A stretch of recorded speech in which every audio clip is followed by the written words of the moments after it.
My name is Biju Matthew. I'm I'm part of the Lamakan Executive Committee. And on behalf of Lamakan, welcome to the Hasan Memorial Lecture, our 5th Hasan Memorial Lecture, which is Lamakan's flagship lecture that happens every year on the 15th of August, unless, of course, it's a Monday, in which case we're closed. And then it happens either on the Sunday or the Tuesday. And every single year, Lamakan's Hasan Memorial Lecture, its flagship lecture, has been aimed at focusing on the emergent political, social world that we are struggling with or against. And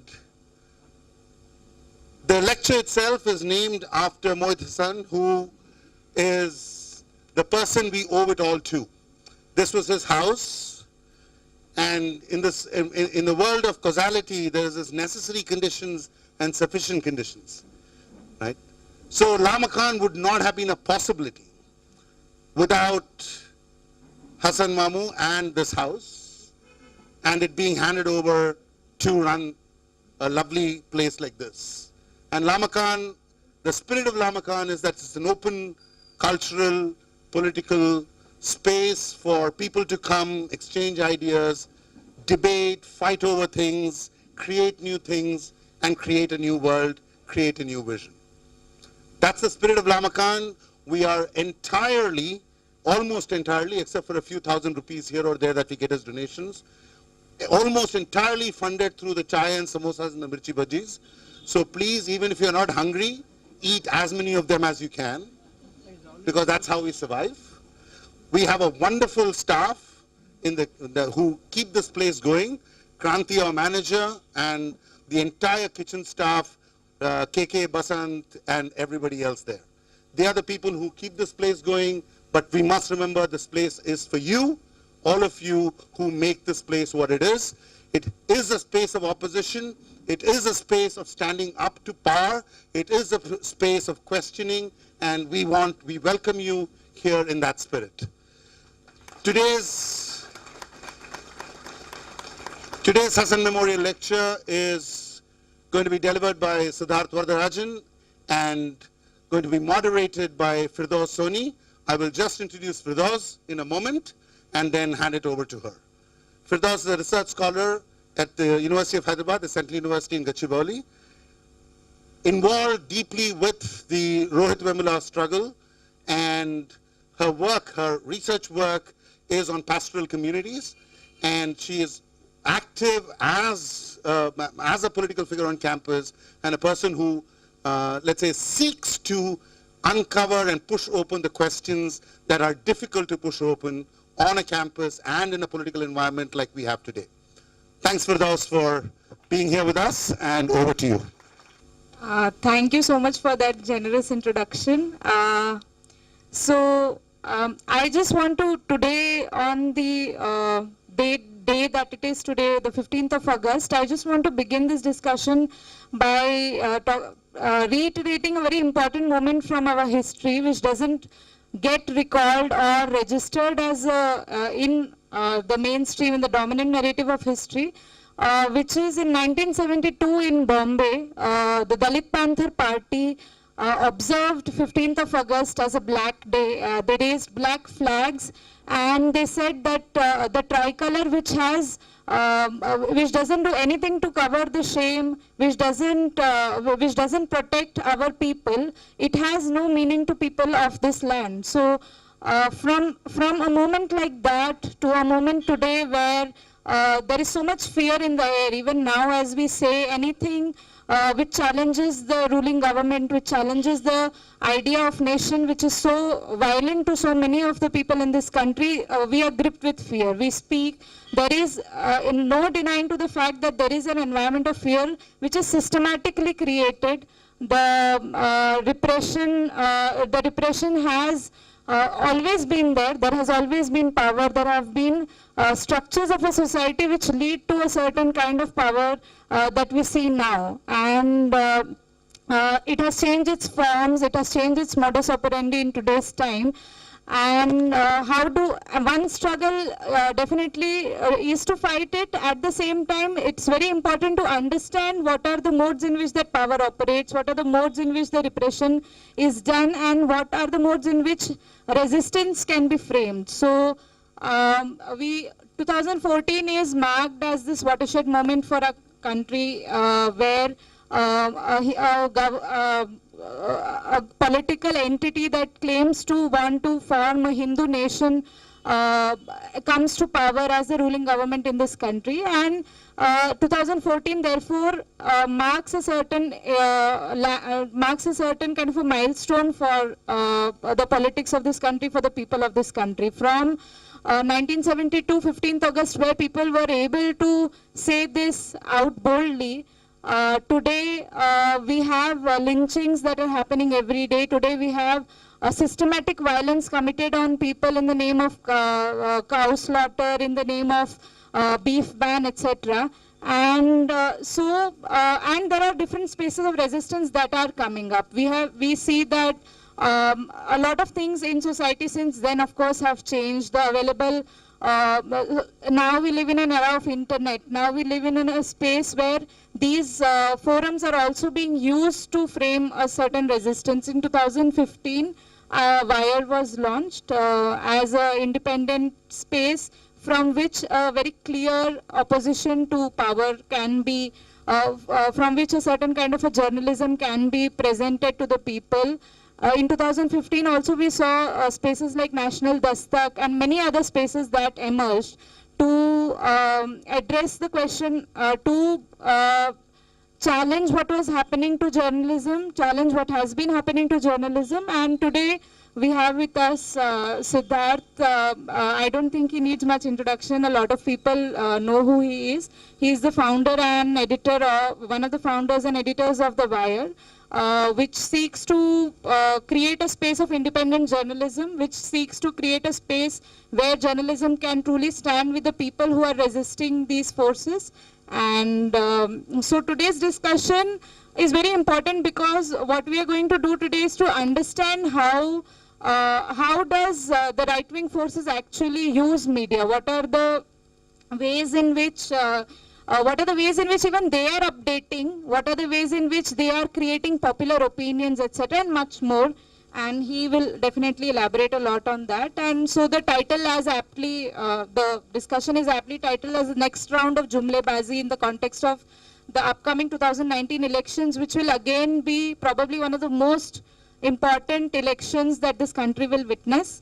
And so the agenda for today's discussion is basically examining Hindutva's media strategy. And without taking much time, I'll hand over the mic to Siddharth. Thank you. I'm very grateful to Lama Khan for inviting me here for the Hasan Memorial Lecture. I've heard a lot about this place, but to actually see it and to see it in all its glory with such a great turnout, it's really it's very humbling, and I'm not sure I can measure up to the expectations of everybody who's come here, but I shall give it a shot.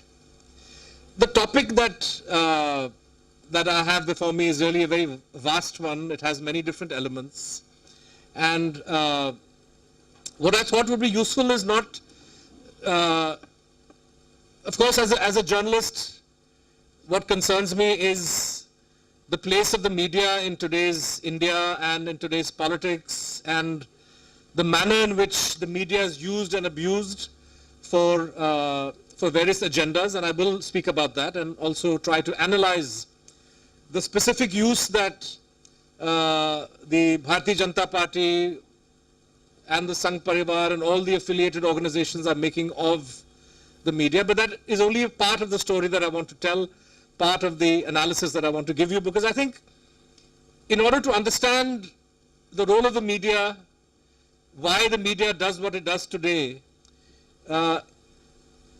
in some ways we need to step back and actually understand a little bit about what is happening in national politics, a subject which animates all of you.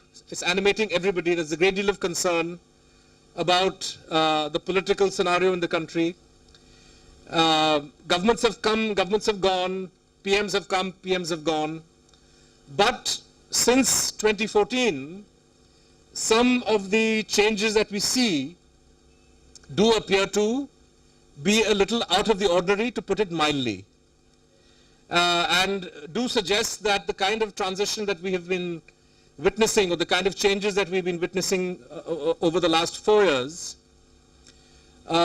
cannot simply be understood as against the backdrop of governments coming and going, and every party ruling in its own way, every leader finding his or her own voice. There is something else that is fundamentally happening, and we need to understand. And that's what I hope to do by beginning, say, with 2013, 2014, understanding what happened in that election, understanding what's been happening over the last 4 years, zeroing in then on what the elements of Hindutva strategy are today, and its techniques, and of course within that the role of media management. And in conclusion, what I will try to do is to discuss, both as a journalist and as lay public, what we can do in order to defend democracy, in order to defend constitutional values, in order to defend the values that all of us hold dear, and which we very closely associate with India. It is my belief, since we are speaking on August 15th, and there was a reference to the flag and what the flag represents, that today the flag of the nation, the flag of India, has actually, has actually been hurled in the mud by those who claim to be its biggest defenders, by those who claim to speak in its name. The language of nationalism is so central to a lot of the political propaganda that we are subjected to today, that it is important that we not allow that flag and not allow that nation, not allow the country to be hijacked by people who are conducting politics, but who are essentially running a business in the name of all of these, in the name of the flag, in the name of the country. So I see today's discussion also as part of that process of the people of the nation recovering the country, not allowing it to be hijacked, not allowing people who don't stand for these values that we cherish to script anew, or to rewrite, or to dictate, or to erase, which is clearly what is very much part of their agenda. But I want to go back to 2014, and we need to understand the circumstances under which the BJP came to power and Narendra Modi became Prime Minister. And essentially his victory, what did it represent in institutional terms, and what did it represent at the level of broad public opinion? Well, broad public opinion, we need to constantly remind ourselves that Mr. Modi's contribution to the Bharatiya Janata Party in 2014 was, we can call him Mr. 10%, because he raised the BJP's traditional vote share of 21% by 10 percentage points. That is what Mr. Modi managed to accomplish in the election of 2014. And we need to understand, how did he do that? What was that 10%? What were those 10 percentage points, made of? And in political terms, what did that signify? What were the assurances or promises on the basis of which he was able to raise the historic vote share of the BJP by 10 percentage points? We need to understand that. But we also need to understand that whatever may have been the motivation of individual voters, it is a fact that the Indian business class as a whole, beginning from 2012, maybe even earlier, but definitely in 2012 and 2013, had made up its mind that we want Narendra Modi as the Prime Minister.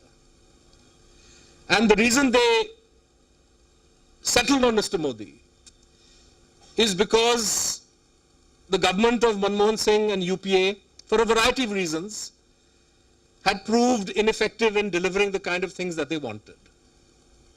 There was confusion on environmental clearances, there was confusion on the fate of various projects.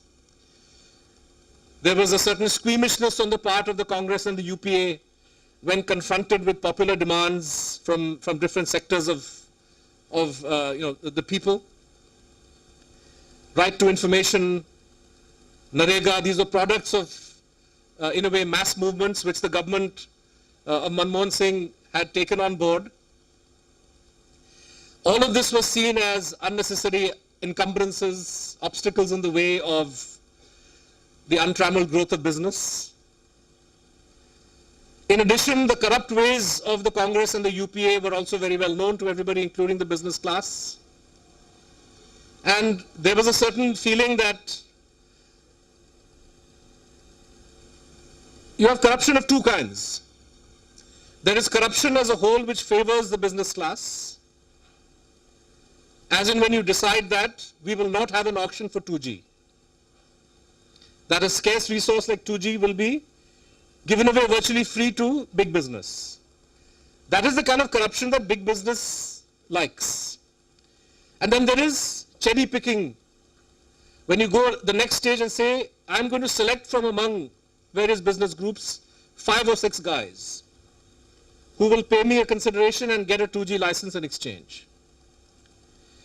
And it is the latter which managed to annoy many of the business houses who didn't benefit, which finally led to the entire, whether it was spectrum, whether it was coal mining, whether it was iron ore. It was this approach of rent seeking through individual deals that led to the entire process of rent gathering by the big business class getting unraveled. You had in the courts all these cases getting stuck, and I think big business decided very clearly that we don't want any more of this. We want somebody like Modi who will, and it was not just that we want BJP. We want somebody with a proven record in Gujarat of delivering land even if peasants oppose it, of crushing a strike even when workers are protesting. You want a leader who is a no-nonsense, take no prisoners kind of guy. Now the problem is how do you convince the public to go along? It's one thing that you say I'm going to fund them, but we know that elections don't decide everything. Sorry, money doesn't decide everything, right? There's plenty of examples of rich parties with lots of resources losing to a poorer competitor, right? Aam Aadmi Party in Delhi, very good example. BJP had 10, 15, 20 times the resources of the Aam Aadmi Party, but the Aam Aadmi Party won 67 out of 70 seats. So money doesn't swing everything. But what money could do was in that election to work on a certain narrative around the role of Narendra Modi. How do you erase memories of what happened in 2002? And how do you promote a new, so you had this entire mythology around the Gujarat model being pushed through the media, which Mr. Modi very skillfully in his election campaign was able to. It suited him also that people don't talk of 2002, people talk about development. And he also in his own political messaging, you'd be hard pressed to find in the 2014 election campaign more than 1 or 2 speeches where he deviated from his message of Vikas. He knew that my biggest liability going into this election is the suspicion people have that I'm carrying all this communal agenda with me. So his own campaigning, even though at the individual level, at the level of candidates, at the level of Nukkad, Mohalla kind of campaigning, and of course in places like Assam or places like West UP where the communal card could pay very rich dividends. The messaging in that election was all Vikas, no communalism, as far as Modi's own messaging was concerned. Because he knew that people in India young people are impatient, they want Vikas, they want development. So he made all these great promises. He had the media marketing him in 2013, 2014 as his great miracle maker. All the progress that Gujarat had made as a developed state, as an industrial state, as a literate state over 50 years was all credit was given to Mr. Modi. And this set of promises, the marketing of a false record, and of course the very obvious public perception of the Congress having failed on the corruption front, very widespread revulsion about the dynastic factor in the Congress party. All of these combine to give those extra 10 percentage points to Narendra Modi. So we need to be very clear that, at least in my mind, the vote that he delivered, those extra votes that he brought to the, I'm not saying that the historic vote share of the BJP of 20-21% is a communal vote, it's not. People were voting for BJP for a variety of reasons. But the 10 percentage points that Mr. Modi brought to the BJP were largely voters who were seduced by the aspirational messaging of the campaign, who were fed up of what they had seen and heard about the Congress and the UPA, and who believed in talk of jobs, talk of vikas, and all the other grandiose promises that were made by him and by the party in that campaign. So there was a very definite and clear-cut strategy of downplaying all the baggage that the critics of the BJP were trying to highlight. So in the campaigning, you found very little of that.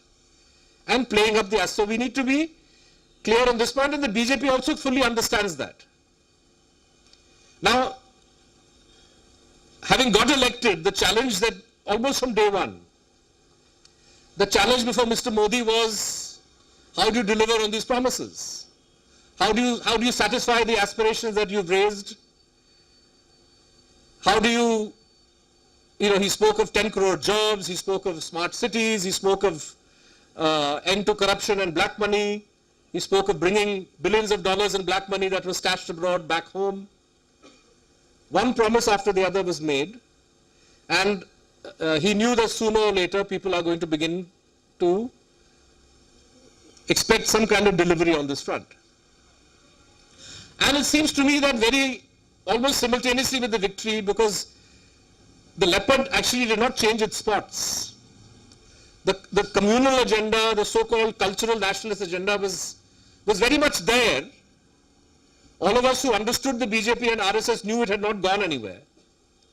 There were many among us who were seduced by the new propaganda, who saw in Mr. Modi's messaging a signal of a new kind of BJP, a new kind of RSS, a new kind of Modi.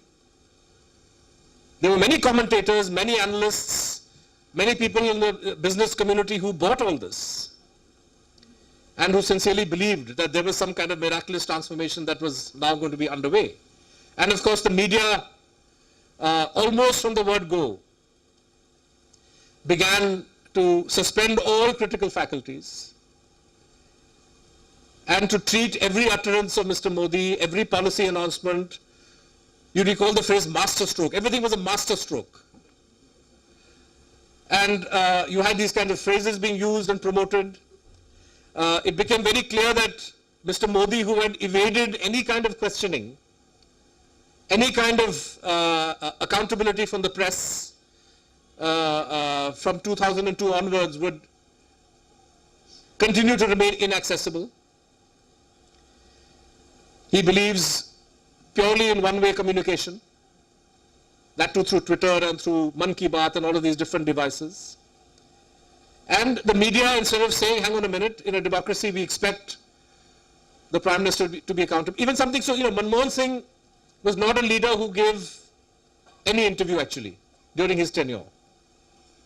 But he held press conferences, not that many, he held 3 large press conferences in Delhi. But every time he traveled abroad, he would hold a press conference on the flight back, where journalists could ask him any question, and they did, and he answered. Or he didn't answer, but the questions were put. Mr. Modi, who loves to travel, was faced with a dilemma. How do you travel when this has been the tradition, that prime ministers get questioned by journalists on the way back. He solved his dilemma by traveling and saying, no more journalists on my plane. And cheerleaders said, this is great.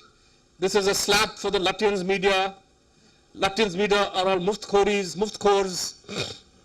They're all looking for handouts and goodies from the government, not realizing that media houses who sent journalists on those trips spent a lot of money for the hotels and various other things. And had the government wanted to charge for a flight ticket, they would have happily paid for that too. None of them paid attention to the fact that by preventing journalists of saying no more journalists on the PM's visit, you were shutting out one avenue that had traditionally been used for the media to question its leader. So it is very clear from day one that you are now dealing with a leader who is really beyond any kind of questioning from journalists. The one occasion about 6 or 7 months into his tenure that journalists had to be close to him and to ask questions if they wanted to was at a Diwali Milan. But you've seen the photograph of journalists posing with Modi for selfies, and not a single question was asked. Coming back to Modi's dilemma, you made all these promises. What do? Today is August 15th. He made his final Independence Day speech. In his first speech on August 15th, 2014, he said some interesting things. He said there should be a moratorium on all divisive comments, and I don't think he said the word communal speeches, but he said all divisive and hate speeches, there should be a moratorium. He actually put a limit of 10 years. I don't know why he put a limit. If there's going to be a moratorium on hate speech, it should last forever. But he said 10 saal ke liye, so whatever it is, he said 10 saal ke liye, theek hai. And he made some encouraging statements about violence against women and how parents should ask their sons what they're doing, which suggested a new kind of sensitivity for an Indian leader when it came to violence against women. He made some of these interesting statements. But almost immediately after he had announced his 10-year moratorium, his own leaders in Uttar Pradesh, in Bihar, in other parts of the country began openly to flout it. His own members of cabinet began to make one crazy statement after the other. And the response from Modi in the face of all of this was silence. And it baffled many people as to why so soon in his tenure, hardly within 4 or 5 months, the first manifestations of Hindutva excess became very apparent in statements and incidents here and there. And people wondered, he's come with a great agenda, he's come with a great mandate. Not since Rajiv Gandhi's December 1984 victory has any prime minister got this kind of a majority. He was winning state after state, Haryana, Maharashtra, Jharkhand, even Jammu Kashmir. So this old argument that I may have power at the center, but I don't control the states, so thus I cannot do everything that I'm setting out to do. Today that argument is complete rubbish because BJP is in power in more than a dozen states. But it puzzled many people as to how quickly the old agenda resurfaced. The election campaign, which was fought on the basis of Vikas and not communalism, the minute BJP came to power, Vikas was there at the level of rhetoric, still is today. But what was foregrounded was communalism, right from day one. And the only rational explanation for this is that Mr. Modi knew from day one how difficult it would be for him to deliver on any of those promises he made in his election. That 10 percentage points, satisfying those 10 percentage points of people who would be looking for answers by 2019, perhaps even earlier, would be a tall order for him. So how do you deal with the situation of public dissatisfaction on a massive scale, where jobs aren't available, where the smart cities you promised haven't got off the ground, or smart cities where they have got off the ground have tended to be highly elite-driven projects, or projects on a PPP basis, or projects which don't benefit the masses of urban masses in this country. Or Swachh Bharat, which you've announced with great fanfare, and which has led to the physical construction of toilets all over the country, but in the absence of any water supply, in the absence of other kind of infrastructural investments. And we've seen, there's evidence after evidence, audit after audit of essentially this becoming just another scheme which is not being used, not being implemented, and where people aren't benefiting. The plight of sanitation workers remains atrocious. The kind of investments you need in urban sewage systems, etc. None of that is happening in the name of Swachh Bharat, but you have high visibility photo ops. At least now we're not subjected every year to the sight of Mr. Modi and Smriti Irani going through the motion of sweeping streets that have already been swept for them. But the fact is that he knew pretty much from day one that meeting popular expectations on the basis of promises that are made is going to be a tall order. So you have to light a slow fuse. You have to keep your powder dry, as it were, so that people on a daily basis start worrying about other issues, start looking at other topics, start getting embroiled in other controversies. And should the need arise closer to 2019, on the basis of the groundwork that you have laid, it's possible to even escalate the size and scale of these diversions. Today, 4 years later, 4.5 years into the life of this government, it is very clear, we can clearly recognize two essential elements of the Modi strategy, which I also call the Hindutva strategy or the Sangh Parivar strategy. And you recognize, if you switch on the North Korean channels or the Godi media, nationalism and Muslim bashing. So communalism and nationalism are the two big points around which this government is building its political profile. And day in and day out, you have, depending on whatever is the current topic of the day, or depending on whatever the current controversy of the day is, fabricated controversies, fabricated debates and discussions revolving around fake nationalism and revolving around a communal agenda of one kind or the other. Unlike, and here I want to, it's interesting how, you see, we need to understand the role, because people, when you tell them that there is a communal agenda being pursued by the government, people say, but there's been no repeat of 2002. There's been no repeat of 1984. And we need to understand the role that 2002 played for Modi and BJP then and subsequently. In 2002, in Gujarat itself, it's now very clear that the killings which took place in the state when Mr. Modi was Chief Minister helped BJP to stay in power in that state. Mr. Modi was so confident of the fact that the riots would help him that he wanted to advance the date of the 2002 assembly elections. It was only the intervention of Lingdo, who was the chief election commissioner, and the matter went to the Supreme Court, who said, no, the law and order situation is not conducive. But Modi and the BJP fought hard to have an early election.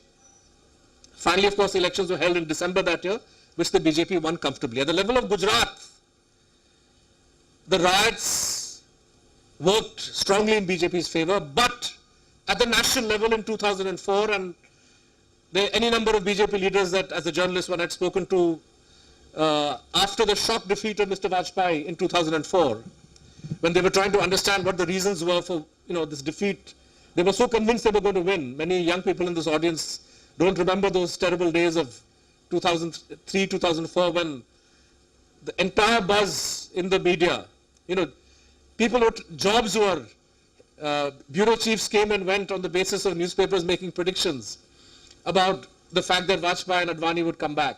And that didn't happen.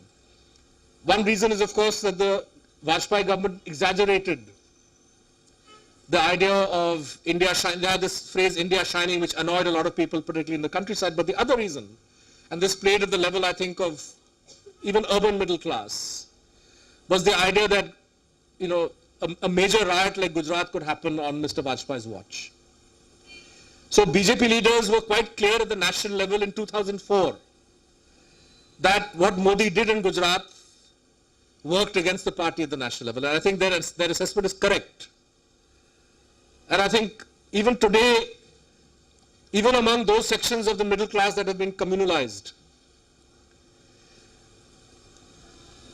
a major riot of the kind that happened in Delhi, which incidentally also helped the Congress in November 84, or what happened in Gujarat in 2000, a major riot of that kind, I think the BJP calculates will actually go against its claims to being a party that deserves to be re-elected.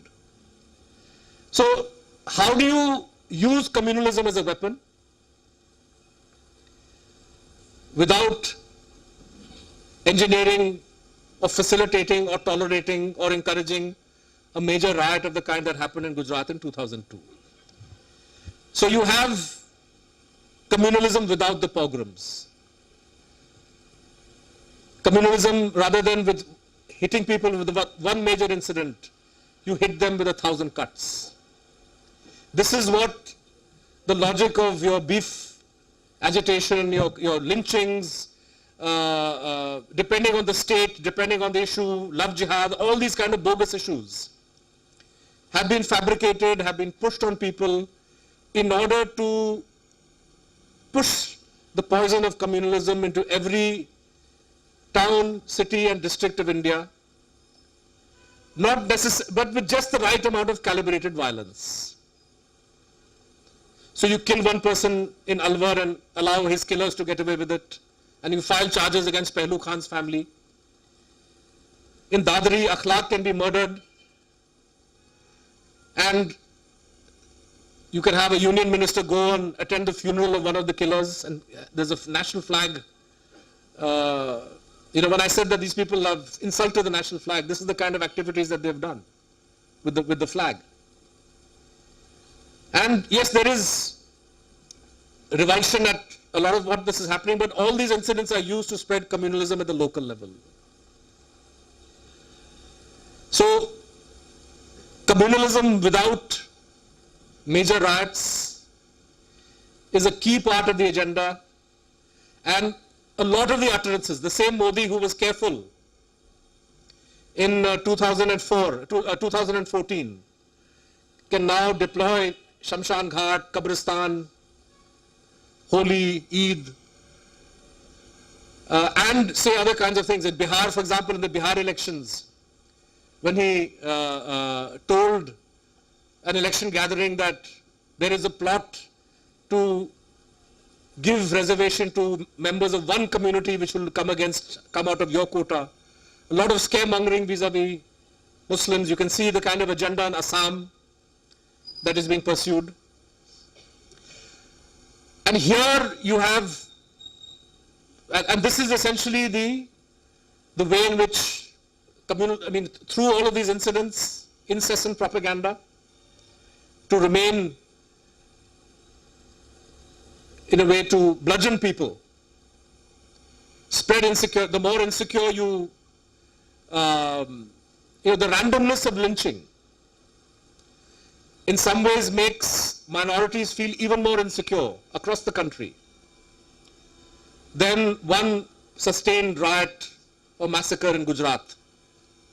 Because it becomes clear that Muslims anywhere in the country at any time, no matter what the provocation, could be targeted. It doesn't matter that the data doesn't bear out the level of fear, but the fact is that when you have incidents happening, whether in Gurgaon or Uttar Pradesh or Jharkhand, and you see the reaction of the ruling party, the excuses that are made when you see a union minister like Jayant Sinha garlanding members of a lynch mob, making one wretched excuse after the other when he's confronted with the complete inappropriateness of what he did. Then this dispirites, this sends a shiver down the spine of people across the country. The second key element, if communalism without the pogroms is one element of the Hindutva strategy, the other is nationalism without war. So you have sustained saber rattling using the Pakistan card, and in some attempt to use the China card before Mr. Modi realized that this is not a smart card to play, that this can actually have consequences which you may not be able to control. So it seems now the closer we get to elections, you will see less and less of the China card, and perhaps more and more of the Pakistan card, or the nationalism card may not even involve Pakistanis. You've seen the kind of rabid statements that Mr. Amit Shah has made. It amuses me no end when I cast my mind back to 2002, 2003, 2004, the kind of criticism that the BJP used to level against the president of the Congress party, who they said is only the president of the party, she's not a minister, but files are being sent to her, ministers are meeting her, decisions are being taken. I don't know the truth of the full extent of the charges they leveled, but if I think of a party president who ministers go to meet, who announces government decisions, who makes all kinds of statements about policy matters, the picture that comes to mind is Amit Shah. The Supreme Court pulled up the National Register of Citizens Commissioner, Mr. Hajela, in Assam, for making statements about what the possible outcome of this exercise would be. He said, you are nobody to say who will stay, who will go, etc., because this is the Supreme Court is running this process. But Mr. Amit Shah says that all these 40 lakh people will be thrown out. He says those who are Sharanarthi, and then he goes on to describe, he defines a refugee as a Hindu or a Sikh or a Parsi from Bangladesh or Pakistan. They will be given, so by whom he excludes, he leaves, often you don't have to be explicit in what you say. Most of these politicians, when they use communal rhetoric, leave things unsaid. So he says, Hindus, Sikhs and Buddhists from Pakistan and Bangladesh, they are refugees, they are welcome in India. The others are Ghuspetia, infiltrators, and they will be thrown out. A party president is saying this. He is the Sonia Gandhi of BJP. Where is the outrage? When it comes to television channels, everybody who rightly criticized Sonia for overstepping the boundaries of a party president, there she had the fiction or figment of NAC. Here, our man doesn't even have that. But he happily pronounces on policy matters. When a GST tax rate has to be cut before Gujarat election, it's not the finance ministry who makes an announcement, he does. And you can see in his rhetoric. So nationalism without war, it may well be that the nationalism card that is played in the run-up to 2019 could very well be the wider politics around the National Register of Citizens, where you present, and they are quite confident that this is not an argument that Congress can ever win. And they may be right, because the way they frame it, they will say that you are defending the right of foreigners to be in India. And of course, by foreigner they mean the so-called Ghuspetia. It always amused me how the word infiltrator for an undocumented migrant ever entered our lexicon in the first place. When an Indian, and I met many of them, when a Punjabi Indian or a Tamil Indian leaves India and enters the United States via the Rio Grande in some illegal manner, he or she is an undocumented migrant. They're not infiltrators. They're going there to seek livelihood, just like anybody who enters India from Bangladesh who's coming to work is an undocumented migrant. But you have this language of Ghuspetia, infiltrator. The real infiltrators are, of course, Lashkar-e-Taiba, all these people who come, cross-border terrorists. Use the term for them by all means, but essentially what people like Amit Shah are trying to do is to convey this idea in the mind of people that India is under siege, India is under threat from infiltrators. Now you don't really want to deal with you have no answer. I mean, the fact is that for all the tough talk of the Modi government, the violent incidents in Jammu and Kashmir have not come down. Terrorist groups are as active, if not more active today than they were earlier on the Pakistani side. The number of young men who are getting recruited to join militant groups in Kashmir has gone up. So for that you have no answer really, no solution. From time to time they ratchet up the rhetoric or they ratchet up firing on the line of control, killing on both, leading to the loss of life of innocent civilians on this side of the border and that. So it's much easier for them to play the nationalism card vis-a-vis Bangladesh, vis-a-vis Bangladeshis, and create this whole hysteria about India being overrun. Now you have, as if on cue, people talking about Jain Sinha, the same Jain Sinha who garlanded the lynch guys, saying that we need a national register of citizens in Jharkhand. You had a BJP leader in Delhi saying we should have a similar exercise in Delhi.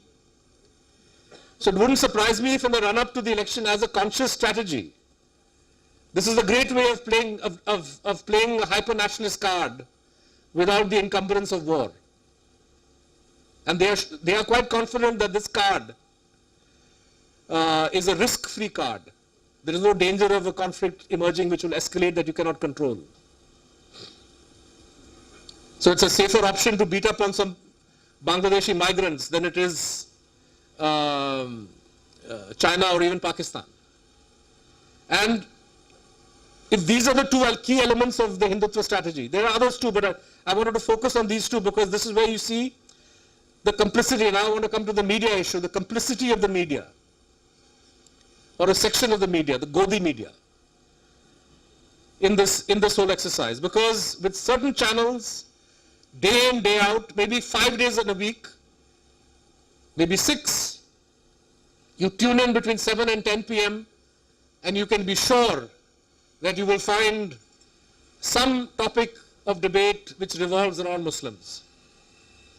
Could be triple talaq, could be halala, could be something that a madrasa has done, could be why do Muslims sing Vande Mataram, or why don't they sing Vande Mataram, or why do Muslims do that, or why do Muslims do that, do something else. And you will have the most backward kind of guests who are brought there in order to argue and shout and fight and create revulsion in the minds of ordinary viewers. The story that I never tire of telling happened this time last year in August. When news broke, you will recall, we are 1 year now from the tragic death of children in Gorakhpur, Yogi Adityanath's constituency, where children died in the BRD medical hospital, and news was breaking, even as in one channel, they had yet another hopeless debate on whether Uttar Pradesh government's diktat to madrasas to sing Vande Mataram is legal or not legal. And one of the guests said, I think it was the Times Now discussion, told the anchor that, look, there are more serious issues to discuss. News is coming of these children dying in Gorakhpur. And the anchor accused this poor person of that you are diverting from the real issue. So here you can see very clearly the government, how the media has internalized the government's agenda. Anything that is embarrassing to the government, anything that shows the government in poor light, anything that shows the BJP in poor light, will not be discussed, will not be the topic of discussion in your evening channels. And things that are, that show the opposition in poor light, or even better still, can be used as a whip against Muslims or NGOs or Christians, depending on the news lineup of that week. That will be the material which some of these channels dwell upon. We saw a counter example recently, what happens when a channel and an anchor deviates from this path. Punya Pusun Vajpayee, whose show incidentally is called Masterstroke, and maybe that is a real masterstroke for him to have chosen that name, and maybe that's why they were irritated with him. But he ran an episode of his show where he debunked a claim that the Prime Minister made during some kind of video conferencing with farmers, where essentially a woman claimed during this video conferencing how her income had doubled on the basis of a government scheme where she and her colleagues were able to make money out of sitafal pulp. And she said, my income doubled, and Modi said, did the income of your fellow workers also double? And she said, Ji sir. And Modi then beamed and said, this is wonderful, and then he went off on how farmers are so important and how the government is going to double everybody's income. The channel, Punipusun sent a reporter to the village and very quickly found out that this lady was not telling the full story. They ran an initial story saying that the government was wrong and was misleading the people and that the woman was coached beforehand. And within a day, the reaction from the government was to debunk this. They put out another story, they sent another channel to go there and get some other interview as to how ABP News had been lying, Punya Pusun Vajpayee had been lying, and that actually the woman's income had doubled. So this channel, undeterred by the Sarkari strategy, sent a reporter to the village for a second time, got more detailed interviews, and this time managed to interview the co-workers of this woman who had said our incomes had doubled. And so embarrassed was the government by this second expose that the signal of this, and we still haven't figured out how this happened, but you've all read about how the signal of Masterstroke, which is a primetime show from 9 to 10, vanished from Tata Sky and all various other direct-to-home services. And at the same time, the anchor was told by the owner, please stop talking about Modi. You can no longer use Modi's name on your show. And he said, how is it possible? Because when we cover any government news, everything that the government announces revolves around Modi.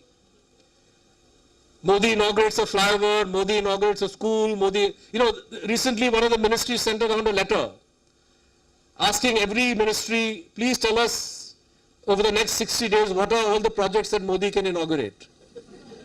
So when you have a government of this kind where Modi is everything, the anchor told his boss, look, how can we keep Modi's name out? He says, I don't care, you keep his name out.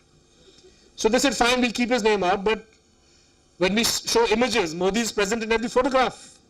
Every visual of a scheme, you have Modi. And if you're interviewing the so-called beneficiaries of the scheme, and they say that, well, we aren't benefiting, and that the Prime Minister misled us, then are we not to show their bites? And he was told, yes, you are not to show their bites. Anyhow, to cut a long story short, this gentleman had to leave. And another anchor was benched for 2 weeks because he had the temerity to mention in a program that yesterday the Prime Minister said Uttar Pradesh is safe for investors, but today a businessman was murdered in broad daylight. And the owner lost his cool saying, how dare you bring Modi into this? So TV channels or media organizations or journalists or anchors who don't function like mouthpieces of the government end up paying a price. And this is very much part of the media management strategy of the government. I have to say, in all fairness to Mr. Modi and his colleagues, that direct pressure is probably less, and it is the owners themselves who are falling over each other to please the government. Now you can say that the reason they are doing this is because they are scared of what might happen, whatever the reason may be. But blame has to lie first and foremost with media proprietors, with media editors who go along with this agenda of blacking out certain news and views, not having discussions on those, and worse, being complicit in the communal and pseudo-nationalist agenda of this government. And I dare say that when history of media is written, the role that we now know Rwandan radio played in the genocide in that country, the same role will be ascribed to some of our leading channels and some of our leading anchors who have played this game of fostering division, fostering communal hatred quite openly. some of the things that anchors now say on live television or the reporters say on live television. One would be embarrassed if somebody were to say it in a private conversation. But these things are telecast and broadcast, and obviously no action is taken because those who have to take action are the ones who are complicit in this agenda. So the use of the media prior to 2014 was to sell this image of Modi as a great economic miracle maker. The use that is being made of the media now is to cover up for the fact that this miracle maker has failed to perform any miracles. So there is no channel other than one or two, no anchor other than one or two that is busy doing an audit of Swachh Bharat or Jan Dhan Yojana or all the other schemes, Ayushman Bharat. You know, it's amazing. Finance Minister Jaitley announced in his budget speech in February that this government is going to come up with a new insurance scheme for poor people in this country. This scheme was meant to be unveiled in August. Today is August 15th, no unveiling of the scheme. Instead, Mr. Modi announces it again. And you have the media reporting it as if it's a new announcement. Forgetting that, hang on a minute, he said it in February. Between February and now, there are more than 150 learned critiques that have been published of what is wrong with Ayushman Bharat and how a country like India, if it is serious about providing health care to its people, cannot rely on a private insurance system. There has to be some form of public investment, some form of public health care to look after the needs of majority, ideally universal health care, but at the very least for those below poverty line. But very little discussion today. Everybody says great announcement. So the use of the media now to essentially cover up lack of action by the government and to also further the communal agenda. This is something very new and very sinister. In the past, I remember doing a study a few years ago of the media's role in communalism. The media's role was much more subtle. So sections of the media were always involved in pushing communalism at the margin. But today to have mainline television channels, mainline anchors, encouraging communal division openly, this is something new and very, very sinister. And I dare say the closer we are going to get to the, there was a television anchor the other day, Aaj Tak channel, who shouted at a guest, I think he was a Congress guy, and the discussion was on the Babri Masjid Ram Janmabhoomi dispute. And she pretty much said, look, you are a Hindu, you tell me, don't you stand for the Ram temple? And he said, look, that's not the question here. She said, I repeat, so she kept badgering him, and finally when he refused to answer, she says, well, I know from your silence what your answer is. So you have anchors now openly taking a stand in favor, this is a legal dispute happening before the Supreme Court. And you have, anchors openly espousing. This is all very, very, very new, very sinister, and it's not accidental. You cannot put this down. I'm sure anchors in the past, reporters in the past had communal views, communal prejudice, but they knew that it's not possible for you to air those. But today, everything is out in the open and encouraged. And I think that this is something which we need to pay very close attention to. Of course, this is what you can see. This is what you can hear, what you can read. What you don't know is what is happening at the subterranean level with social media. The other day in The Wire, we ran a story of a BJP, of an operation being run out of BJP headquarters where they are closely monitoring the individual tweets, stories of reporters, classifying newspapers and articles as pro-BJP, anti-BJP. So on a virtually industrial scale, you have the monitoring of media, identification of who is with us, who is against us, and the bar is very low. And of course, you have whole armies of social media employees whose job it is to seed various pieces of information and disinformation in different platforms on different social media dissemination apps and so on. And here this is something which you cannot, what you see, what you can't see, you can't counter. lot of what we know about the way in which lynchings are happening across the country is the product of somebody's disinformation campaign. From time to time you may come across a video that is complete nonsense in terms of, it shows a fake photograph, it shows a fake incident. Last year we saw a small video clip of two guys on a road, on a street, fighting with each other. And one guy had a Islamic cap on his head, and he's shown throwing a huge rock on another guy who's lying in the middle of the road, and that guy obviously dies. And this was presented on WhatsApp and on some of the right-wing Hindutva websites as footage of a Muslim killing a Hindu in Bihar. Whereas actually, as Alt News discovered, this was footage from Bangladesh of a fight between BNP and Awami League. And who knows, I mean, this is one video that surfaces that some foolish right-wing site brings it out into the open and puts it, so that we can then refute it. But information that circulates on WhatsApp that you may not even see, but it may reach 30, 40,000 people, even if 10% believe that, that's enough poison to, affect relationships on the ground.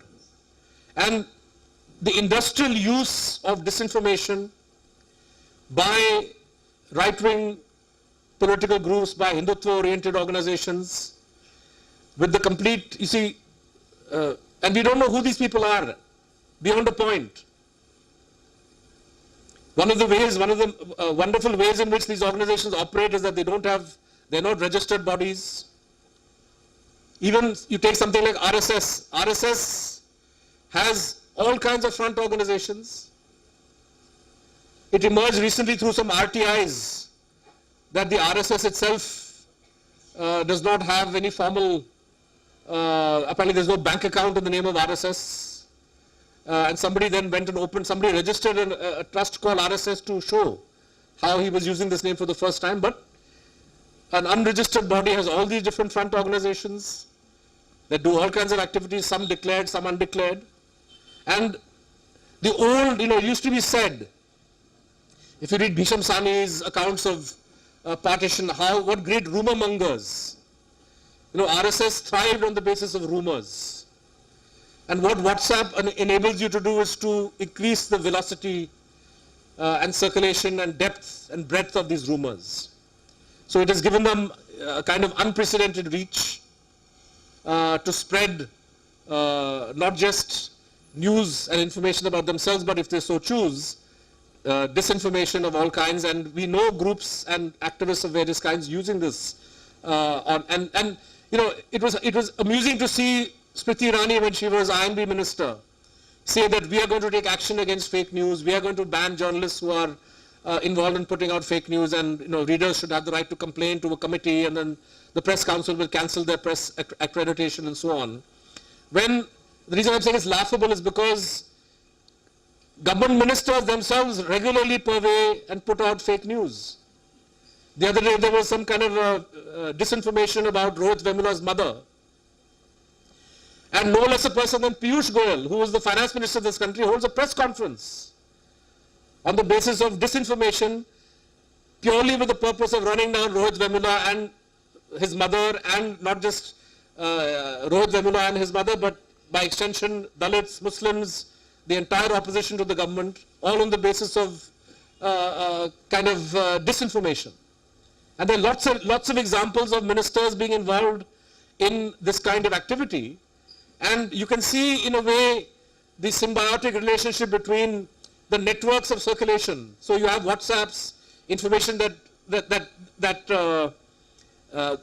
is sent around surreptitiously to millions of people, or thousands, lakhs of people at any rate, and then given added credibility when you have a minister or some senior leader make a statement which kind of endorses that sort of information. And this is not like the way in which Nehru is vilified, for example. Regularly they will edit and re-edit his Wikipedia page to say he was really a Muslim. I don't know what great joy they get from saying Nehru was really a Muslim. I mean, even if he was, so what, right? But all this kind of disinformation about Nehru. And today I saw a tweet that Arun Jaitley put out wishing people for Independence Day, where he had a set of icons where Sardar Patel, who incidentally was the leader who banned RSS, but that's a separate issue. Sardar Patel is in the middle, Gandhiji is to one side, and there is no Nehru anywhere. And so, you know,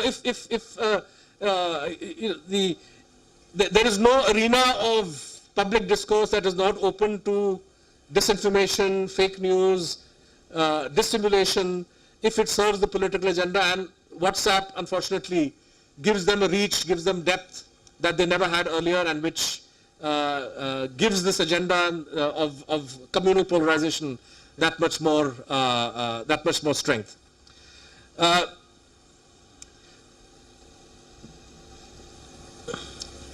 Turning to the last point which she raised, and which I know that this has been exercising Biju and everybody at Lama Khan, what's the counter strategy to all of this? Well, at the level of, you know, it's not for me as a journalist to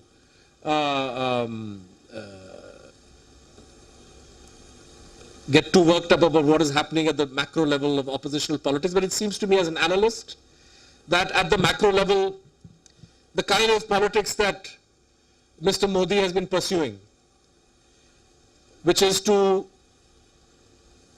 weaken every conceivable institution that can serve as a counter to his authority, whether it's parliament, whether it is the judiciary, whether it's the media, whether it's the university system.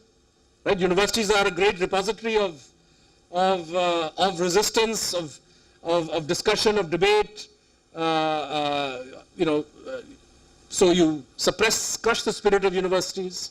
So there's no institution that could possibly be an arena of opposition or criticism of Mr. Modi that Mr. Modi has not tried to harness or weaken in some way. It's very clear, for example, that this government is out to destroy a university like JNU. And there are other examples. So, Mr. Modi and the BJP's agenda is very clear: weaken institutions, pick off your opposition parties one after the other. So it's only logical that there is a move by opposition parties to try to come together. This may or may not bear fruit, but I think many parties are increasingly recognizing that for them 2019 is a make or break election. Not in a conventional sense that you may be out of power again, but their very survival as leaders and as parties is at stake. And I think this is what is impelling people like Akhilesh Yadav, or people like Mayawati, or even Mamata Banerjee, or Chandrababu Naidu, various other leaders, and the Congress too, to think in terms of some kind of grand coalition, some kind of alliance. It's very hard to say how this will play out. But it's very clear that at that level of macro politics, there is a great deal of action happening, and I would expect between now and May that there may be some developments on that front. But when I speak of the dangers that the narrative that I mentioned poses to this country, I don't think that we should be sanguine or optimistic about this danger being confronted at the level of macro politics. Because if we are here today, and I want everybody to seriously dwell on this, the media is the way it is. I mean, the supine nature of the Indian media was not invented by Narendra Modi. The supine nature of various cronyism in universities, or the failure of other institutions to perform as per their mandate, none of this has been invented by Narendra Modi or the BJP.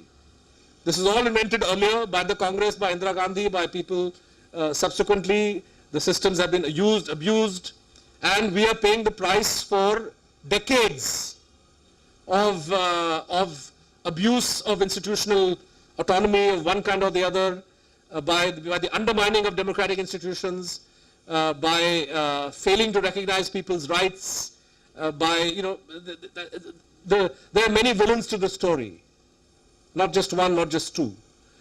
So to expect that at the level of macro politics, some coalition arrangement, something will magically fall into place, and all the threats that we see today to Indian democracy, to the constitution, to Indian values will all melt away is to live in a fool's paradise. Because even if 2019 brings some kind of a change in terms of government, there's no telling what will happen to all the poison that has already been put into the body politic.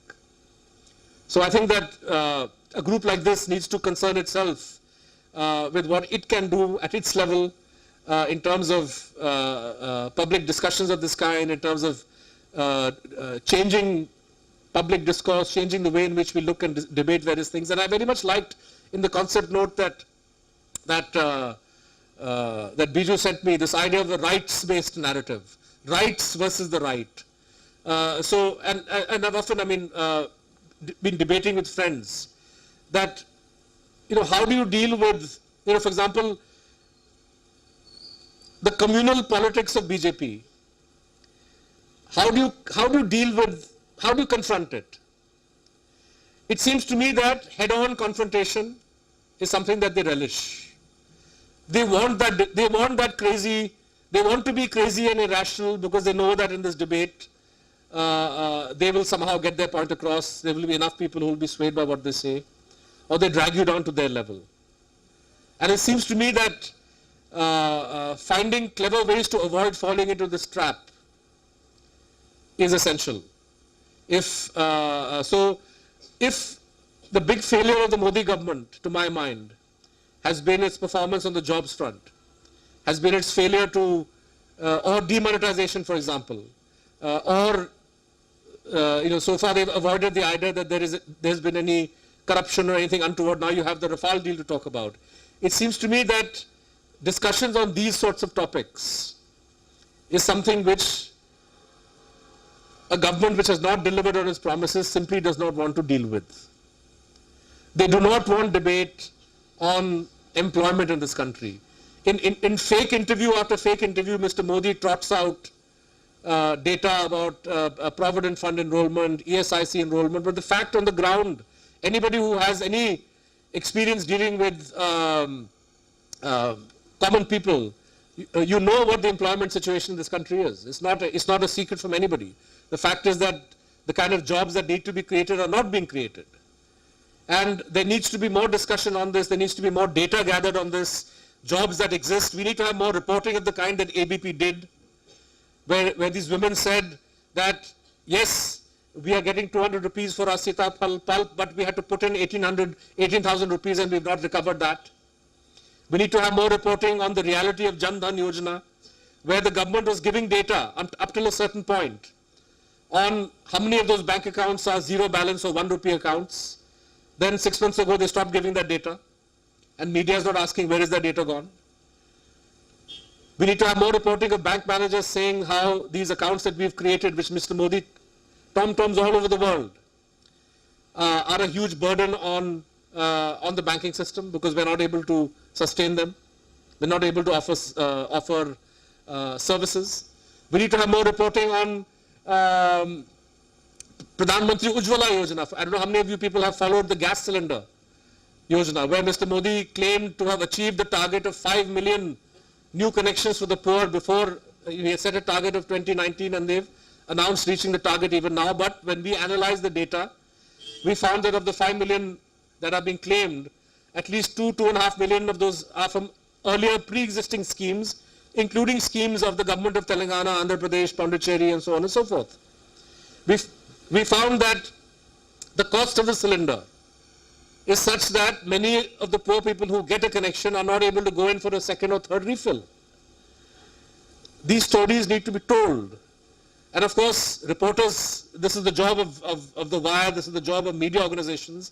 But I think that all of you in your sphere of work, if you have information, if you have details, and in any case, everybody, all of you are on Facebook, all of you are on Twitter, credible information that you come across should be put into the public domain. I can't tell you how useful public interventions, a lot of the best stories that you see in the media these days emerge from a tip-off by somebody out there who sees something and then we get that information, we investigate, we do due diligence on it and see if it's correct or not.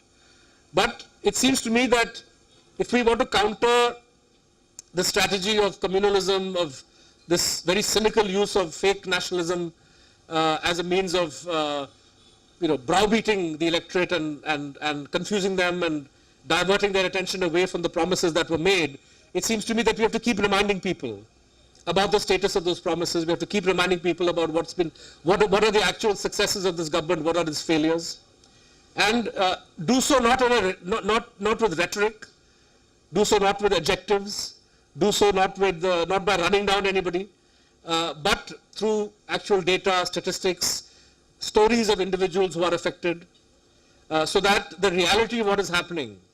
You see, people are increasingly in their own bubble. India Shining worked against BJP because these ads were shown everywhere, and the farming community as a whole knew that this wasn't true. But I was seeing an ad the other day that the government put out of how 10 million homes have been electrified, and you think about the reality of the electrification scheme is that yes, every village now has an electricity connection, but the definition of an electrified village that the government has, and this is not something Modi made up, even Manmohan Singh used to fudge, even the UF government used to fudge. An electrified village is simply a village where you have one power point and 10 homes. The majority of homes will not have a connection, but this is then presented as if now those villages who have recently been electrified know that this is rubbish. So they may feel very angry at this, or maybe they may feel happy that, okay, finally our time has come. But the fact that all of these claims have no basis whatsoever, or have to be taken with huge dollops of salt, this requires reporting, this requires, and it seems to me that it's on these areas that the BJP and others are vulnerable. One can, you can debate love jihad, ghar wapsi, NRC till the cows come home with logic, with facts, and I have no doubt that you will win those arguments. But that's not the way that things play out very, very differently. I mean, we can debate this in the Q&A, but, for example, Shashi Tharoor's remarks about the BJP is turning India into Hindu Pakistan. Now, at one level, completely unexceptionable remark. This is in fact what their agenda is, and you can find any number of statements. You go back and read Veer Savarkar, where he says, yes, he endorses, I mean, he was among the original proponents of a two-nation theory. Because like Jinnah, he believed Hindus are one country, Muslims are another, and the twain shall not meet, and so on and so forth. So this is very much part of the mindset of Hindu chauvinists or Hindutva politicians. But a statement like what Shashi Tharoor made and the way it was played out in the media, particularly when you have a pliant media that can spin something in a particular way, half the people who heard that statement would say, "Arey, what's wrong? If Pakistan can be Islamic Pakistan, why can't India be Hindu India?" And the other half will say, "Ye to insult kar raha hai India ka. He's insulting Hinduism." So that's not, and that's precisely the way in which the BJP ran this argument. So there was no debate on how BJP is trying to exclude Muslims from public life, and how in every which way there is an attack happening on the rights of people and targeting of minorities and so on. No debate on that. The entire debate gets converted into a fake and phony one about how Tharoor has insulted Hindus, Tharoor has insulted India. So, so even a logical statement of that kind which he made becomes very hard in the polarized media atmosphere to logically have a debate on. And I saw many well-meaning individuals taking part in some of these debates floundering in the face of this kind of illogic. So it seems to me that focusing only or excessively on the communalism, even though that's very much part of their strategy, may not be the wisest way of countering it. And that focusing on the failures to deliver on promises is something which actually, public interest would be served by that, because people have a right to know how these schemes are working. People have a right to know how their promises have been delivered. And the second question that I leave for the audience, again by way of strategy, and this is very difficult because, as I mentioned in the ABP conversation, everything is Modi-centric. So everything the government says is Narendra Modi did this, Narendra Modi did that, Modi government did this, Modi government did that. So while countering it, how do you avoid making your discussion also not Modi-centric? But it seems to me that the more Modi is the locus of discussion and debate, in a way, in a funny sort of way, this also further helps that political agenda, because the entire marketing of the BJP, we saw it in 2014, but in 2019 it will be even more Modi-centric. This idea of a presidential style campaign, why is it that the BJP is so keen? Have you ever asked yourself this, to have simultaneous elections? And the reason is that they have one brand that can be marketed across the country. Whereas if you have a simultaneous West Bengal election with All India election, or a Delhi election with All India election, then, given that a lot of your opposition politics centers around strong state leaders who are trying to come together at the national level to challenge BJP, all of these individual brands get extinguished in their individual state level campaigns if they have to campaign at the same time. But Modi as a national brand is something which the BJP is strongly going to push for, and you will see more and more Modi centrism when it comes to the BJP's own campaigning. Is the effective way to counter that to make all the criticism of the government also Modi centric, or will that end up helping? Is a question that I leave for discussion.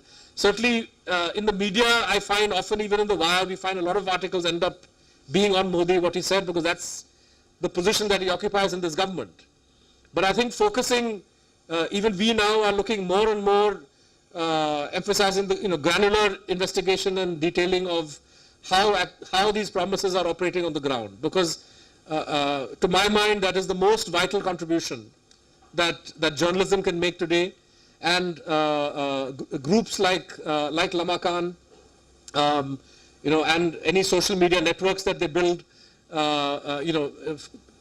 giving specific granular arguments, specific granular details of how things actually work on the ground, and making it clear that the failure of this government is not simply on the communal axis, that is only one part of many, many other issues, and how the communal agenda is part of the smokescreen to divert attention from the failure of those on those other fronts. I think that point has to be made persuasively, and it can only be done on the basis of hard information, and that's where we feel we come in at the wire. I mean, journalism does not have any.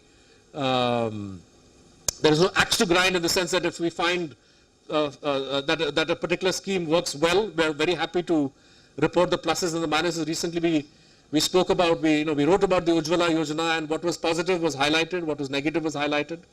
Similarly with the Swachh Bharat there, or Mr. Modi's solar mission there, whatever is positive needs to be highlighted, but whatever is negative cannot be suppressed, cannot be brushed aside. And it seems to me that the big failure of Indian journalism today is its refusal to deploy basic investigative tools to understand what is the reality of the Modi Sarkar, and compounded by a major section of the media crossing over and actually becoming complicit in the communal agenda of the party. We at the Wire are essentially driven by the idea that independent journalism in the public interest is sorely needed at this time for Indian democracy, for protecting the kind of constitutional values that we all hold dear, and we rely very much on public support. So I do hope that after this lecture is over and you've gone back home and you discuss, that you will visit and read the site and think carefully about also extending your support for the Wire or for other media initiatives that you find gives you the sort of news that you can trust. But unless there is a relationship between reader and media of the kind that we are trying to nurture, I think the existing level of Indian journalism is only going to make matters worse it's going to, and I think between now and 2019, as the stakes rise, as the chips fall, you will find even more objectionable things emerging on the media front. So thank you very much. I'll stop there, and I'll be happy to take questions from you and from the audience. Thank you. Questions in my mind to raise after listening to what you said. I am sure many of us do, and so I'll raise some of the concerns that I thought of while you were speaking, and then we'll open it out for everyone to ask questions. Anyway, today morning, at least in University of Hyderabad, lot of the students woke up to slogans by ABVP saying Vande Mataram kehna hoga, nahi to jana hoga, and all those things that they usually say. So there is no denying that there is a certain kind of impunity that a lot of people have gotten because of BJP being in power. But like you said, like taking off from what you were speaking, beyond this Modi Shah or beyond this this image of the villain that Modi is, actually what the RSS and BJP is able to mobilize lies already in society in the way in which ruling caste and ruling class functions. So like I want to ask about like one of the important concerns to us seems that about communalism and Hindutva. So one thing that comes to my mind is like even when we speak about lynchings, for example, if you look at what happened in Una or what is happening in many other places, mostly in our public discourse we tend to use the word mob lynching, but actually it is not a mob. It is a well organized, strategized event that takes place, as in case of caste atrocities, when villagers or a certain caste group decides to inflict violence upon a certain community or a certain family from a community. So these are not random, or these are not faceless mobs that are operating these. And there is something about social relations that exist in a society that are acting out and also getting successfully strengthened and mobilized by Sangh Parivar and BJP. So I want to know how, for example, even in the question of communalism, if we look at probably after 2002, the thing that really shook was the Muzaffarnagar riots. And so even in the case of Muzaffarnagar riots, the thing was about Hindu versus Muslim, but actually at a closer look, it also came out that it was the Jats who rioted or who instigated communal violence upon the Muslims. In case of Una, again it is clear that it is a dominant caste which is inflicting violence upon Dalits, and it is not a faceless mob. In case of, say, Perumal Murugan's issue, again, what media was saying that it is the right-wing forces but it was the Gounder caste which became the faceless right-wing Hindu mob. So, where does the question of caste feature in our understanding of communalism? Because Hindu, as also Muslim, is not a homogeneous, is not a uncomplicated, neat category. And we can see now with the question of Marathas, Kapu, and Jats, these landed castes mobilizing in a certain way while even though they may be against BJP in certain sense in some places, they are what can be understood as a right-wing agenda. And so how should people actually situate the question of caste in communalism so that it becomes more complicated than just this thing of Hindu-Muslim that even BJP wants to do? So I think that I'll make 2 points in response. The first is that these mobs that we see, right, whether it's, let's look at Dadri. So in the case of Dadri, like in virtually all of these mobs, once you go beyond the initial reporting of the incident, right, and you see, okay, who are the fellows named as accused, who are the guys who end up getting arrested because somebody has identified somebody. We know that in the case of the Jharkhand lynching, which Jayant Sinha Galan did, and in the case of Dadri, and in the case of the recent one, Akbar, killing of Akbar Khan, so-called Akbar, the Aadhaar card has his name wrong, but Akbar's killing, We know the involvement of individuals connected to Sangh Parivar. And as I said, Sangh Parivar is an amorphous body. They have all kinds of front organizations. But at the local level, who they are, what their affiliations are known to everybody. And even in cases where, so we know that in the case of Rakbar, it was not a spontaneous mob that was formed. We know that they were mobilized, they were waiting awaiting him coming back with his cattle, and they pounced on him. In other instances, there may be some truth in the spontaneity of the incident. But when you scratch deep enough, you find involvement of somebody or the other connected to a front organization of Sangh Parivar. But even if you don't find that, and this brings me now to the caste question that you've raised, that whoever the dramatist person they are, you can be absolutely certain that if there is retrogression, if there is reactionary violence happening of this kind, if there is killing of innocent people, if there is targeting of weaker sections, whether it's women, whether it's Dalits, whether it's Muslims, whether it's OBCs in certain instances, invariably the right wing appropriates, and they will find support in the right wing. So it's very clear to me that part of the agenda of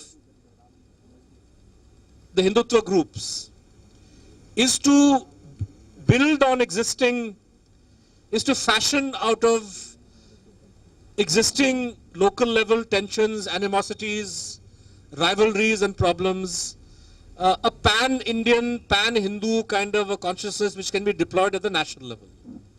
So they will latch on to a Perumal Murugan, so they will be the big defenders of the ban, even though they are not necessarily directly involved on the ground in the action against Perumal Murugan. But on national TV, this will be presented as somebody who has insulted Hindu gods. So what is wrong if he is banned from writing? So their ability to pick up on these conflicts and invariably land on the side of upper caste, oppression, anti-women, anti-minority politics, this gives you a clue as to what the connection between caste and communalism is. So yes, there are, in the past we have seen how caste politics has also undermined and undercut communal agenda, right? The whole Mandal Kamandal in the post-VP Singh days, how there was a whole theory that in Uttar Pradesh, for example, the politics of BSP and SP is very good because it is fracturing, it is coming in the way of the BJP fashioning a pan-Hindu identity. It now turns out that that's not such a wise way of looking at it either, right? Because the kind of solidarities or identities that BSP or SP created were not socially transformative and proved to be very fragile. And we could see in not just 2014, but in the last Uttar Pradesh election, how huge sections of OBCs, a significant section of Dalits, BJP was able to mobilize. So, I think that I think you're right to complicate the communalism question by looking at the caste factor, but I think that the BJP is one step ahead always. That they have already figured out how to use and how to deploy caste conflict for the wider agenda, but whenever there is a conflict, upper versus lower, you can be almost certain that they will be on the side of traditional oppression and look for ways in which this can be deployed at the national level. So even if you look at, for example, how do you take a Bhima Koregaon, post-Bhima Koregaon violence, right? So the tool that they used to convert that to their advantage, right, was to play the Maoist card. So to say finally that, wait, this is not a Dalit versus upper caste issue. This is not there's no caste here. This is straightforward a conspiracy of Maoists. So you then play Maoist the card to tell Dalits that even though we have acted against you, and your guys are all arrested and the other fellows who killed you are not arrested, but actually you're all victims of a Maoist conspiracy. So this is the kind of, they're very skilled at playing this kind of politics.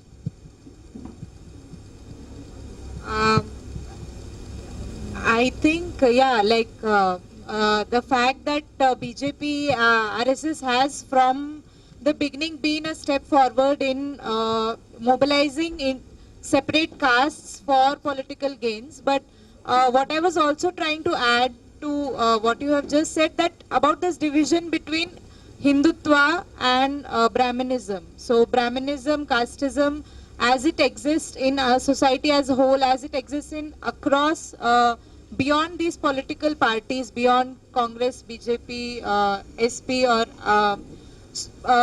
so whenever we talk about BJP, RSS, somewhere, like you were saying, that we need to find ways of not falling into the trap of the rhetoric that they said. So one of the things probably is also, in some sense, to question Brahmanism and casteism that exist in our institutions already, and not just in BJP's clear-cut agenda of destroying higher education universities. Sure, that does happen, but we have also seen in the case of HU, for example, how a Kamma lobby like Venkaiah Naidu being in BJP and Kamma lobby existing in the university and at state level politics works out to. So our challenge need not just get limited to the aura of Modi and Shah, but also to the existing structures. If I can widen that slightly and say that, for example, we know how the BJP is playing Muslim women against Muslims in general, right? Or using Muslim women as the cutting edge of its new communal campaign. Now, to my mind, there's no reason for a progressive to shy away from being vocal on the problems with instant triple talaq or other kinds of inequities. And perhaps if one is honest, one would say that for too long, one has shied away from strong discussions on this, for fear that this will somehow play into BJP's hands. In my view, a politics which does not, any opposition politics which shies away from taking a stand in favor of the oppressed, taking a stand in favor of justice, will not succeed. So we cannot cherry pick and say that, okay, for me, the BJP's communalism is the main issue, so I'm going to ignore what is happening in HCU, or I'm going to say, I'm going to stand with the so-called Muslim Personal Law Board with their retrogressive positions on XYZ topics. We have to be very clear that in fact, the ideal opposition politics is one that says we will not allow somebody who is insincere to appropriate this. The BJP tried, for example, to, if you look at the valorization of, BJP is very consciously from 2014 onwards tried to appropriate Ambedkar. But you look at Bhima Koregaon, look at the way they've treated Chandrasekhar Azad Ravan. Like, here's a young Dalit activist who they've slapped, the court said, release him, you have no case. They've slapped NSA on the guy. You look at the way in which they've targeted various Dalit activists saying that they are Maoist. So it's very clear that, so these things have to be highlighted, And I think that, whether it's caste oppression, gender oppression, anything of this kind, people on the opposition should not shy away from. And similarly, opposition figures, like if, this applies to, certainly it applies to us as journalists. If Samajwadi Party leadership or Lalu Prasad or Mamta takes a stand against, Mamta's social media policy, or, she is quite intolerant of cases have been filed against people for cartoons in West Bengal. And we need to be very clear that that's as much an attack on media freedom as anything that a BJP ruled state may do. It's important that there be a certain consistency. I would like to basically get your opinion on the issue around judiciary. We saw that in the last phase of the previous UPA government, there was a lot of judicial activism, which unfortunately we are not seeing currently in the present dispensation. So that's one. And what's your take on the current controversy that is, happening around the judicial collegium system? And what's your view on that? RTI, especially I think a lot of secrecy is being invoked, and then in the name of secrecy provision in the RTI, information is not coming out. Is that one of the reasons why we are not able to find out so many issues of corruption? Thank you, sir. Your lecture was really interesting. My question might be naive, but still, this question has been disturbing me for the last 4 years. So I'd like to ask a couple of questions. First, as you rightly said, social media, though it creates quite a lot of rumors, but especially in the case of Tamil Nadu, I feel it creates a lot of positive vibe in the state. For example, in the recent days, social media has stripped off the dubious nature of the right wing and their manipulative realities and created a collective dissent across the state. So, I mean, that has been showcased in the recent election in Arkinahar in Tamil Nadu, where BJP got less than the nota. So that is, the social media has played a vital role in discarding the dubious nature of this. So, yes, that is one. And then in this context, what are the actions or strategies which has been taken by the leftists or the regional parties or medias, big medias? I feel their role has been lessened. That is my first question. And second question is, in the last 5 years, the growth of RSS and then other regional parties or leftists, I feel there isn't much growth. Whereas in RSS, there has been a huge rise in their propaganda of their ideology, but whereas the other parties which fights for the rights of the people, which has been suppressed. So, for example, in Tamil Nadu, Tirumurugan Gandhi, who've been fighting for the rights of the yes. Flow is not available. We are seeing that, according to the question he asked for, RTIs are not being answered. But I want to look at the other information flow of citizens' data flowing back to the government, and how the BJP wants to use all the beneficiaries' data in the new upcoming elections, how to do a targeted approach, the targeted campaign with all the 20 crore beneficiary data that they have. So my question is on information warfare that the BJP exactly is doing through various platforms, on restricting information to us while it collects all of our information to polarize us, or the ways in which we can't understand, as you mentioned. So how do you see these dynamics flow in 2019? Okay. Yeah. Possible. I don't think the judiciary is any less activist today or more activist. I think that in the past also some judges were so-called activists, others were not. I don't see too much of a shift. In fact, there have been some very good judgments in the last year or two, and we're expecting a few more. I think the whole country is waiting for the 377 judgment, which I'm hoping will be a good one. The collegium system, you see, one of the first things that Mr. Modi tried to do was to change the way judges are selected. And this attempt was done for a reason. As I said, every institution was to be somehow emasculated or dominated, or ensure that they don't serve as a check and balance. And I think influencing the way judges are selected is a very important part of that political agenda. In the past, governments have tried to interfere this way or that way, but the NJAC was one of the most systematic attempts made to give the government a very clear-cut say that they didn't have in the past. It failed because the judiciary realized what this was. This is not to say that the collegium system is not is perfect. It isn't. It definitely has to change, because the idea of judges selecting each other, and we've seen the quality of many selections, leaves much to be desired. So we do need a change, in my view.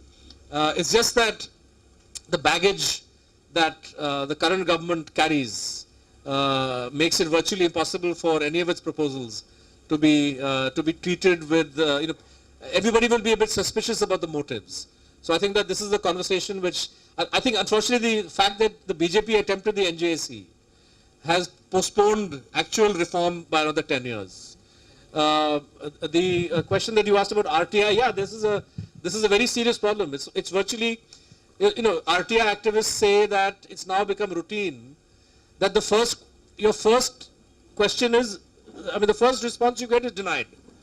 So you are forced to go on appeal for something that 4 years ago or 5 years ago you would have got at your very first request. And so they've just raised the obstacles, made it more and more difficult. A lot of information is being denied on totally spurious grounds. For example, a lot of the demonetization queries. RBI saying that if we give this information, somebody's life will be at risk. All kinds of ridiculous reasons were given as to why this information cannot be parted with. So there is a sense in which this government has put a spanner in the RTI works. They've delayed appointments. We know that the CIC is woefully understaffed at the top level. And all of this has served to basically weaken what was a very, very empowering mechanism for ordinary citizens, for the media, for NGOs and anybody who was working for people's interests. So I think that's a very serious problem. The issue of, you may have misunderstood me. I'm not saying that social media is bad. I'm saying the use that the Hindutva groups have made of social media adds more punch to their divisive message. So they have made very skillful use of what is an empowering tool, and just as it empowers them, it empowers you. It empowers everybody here.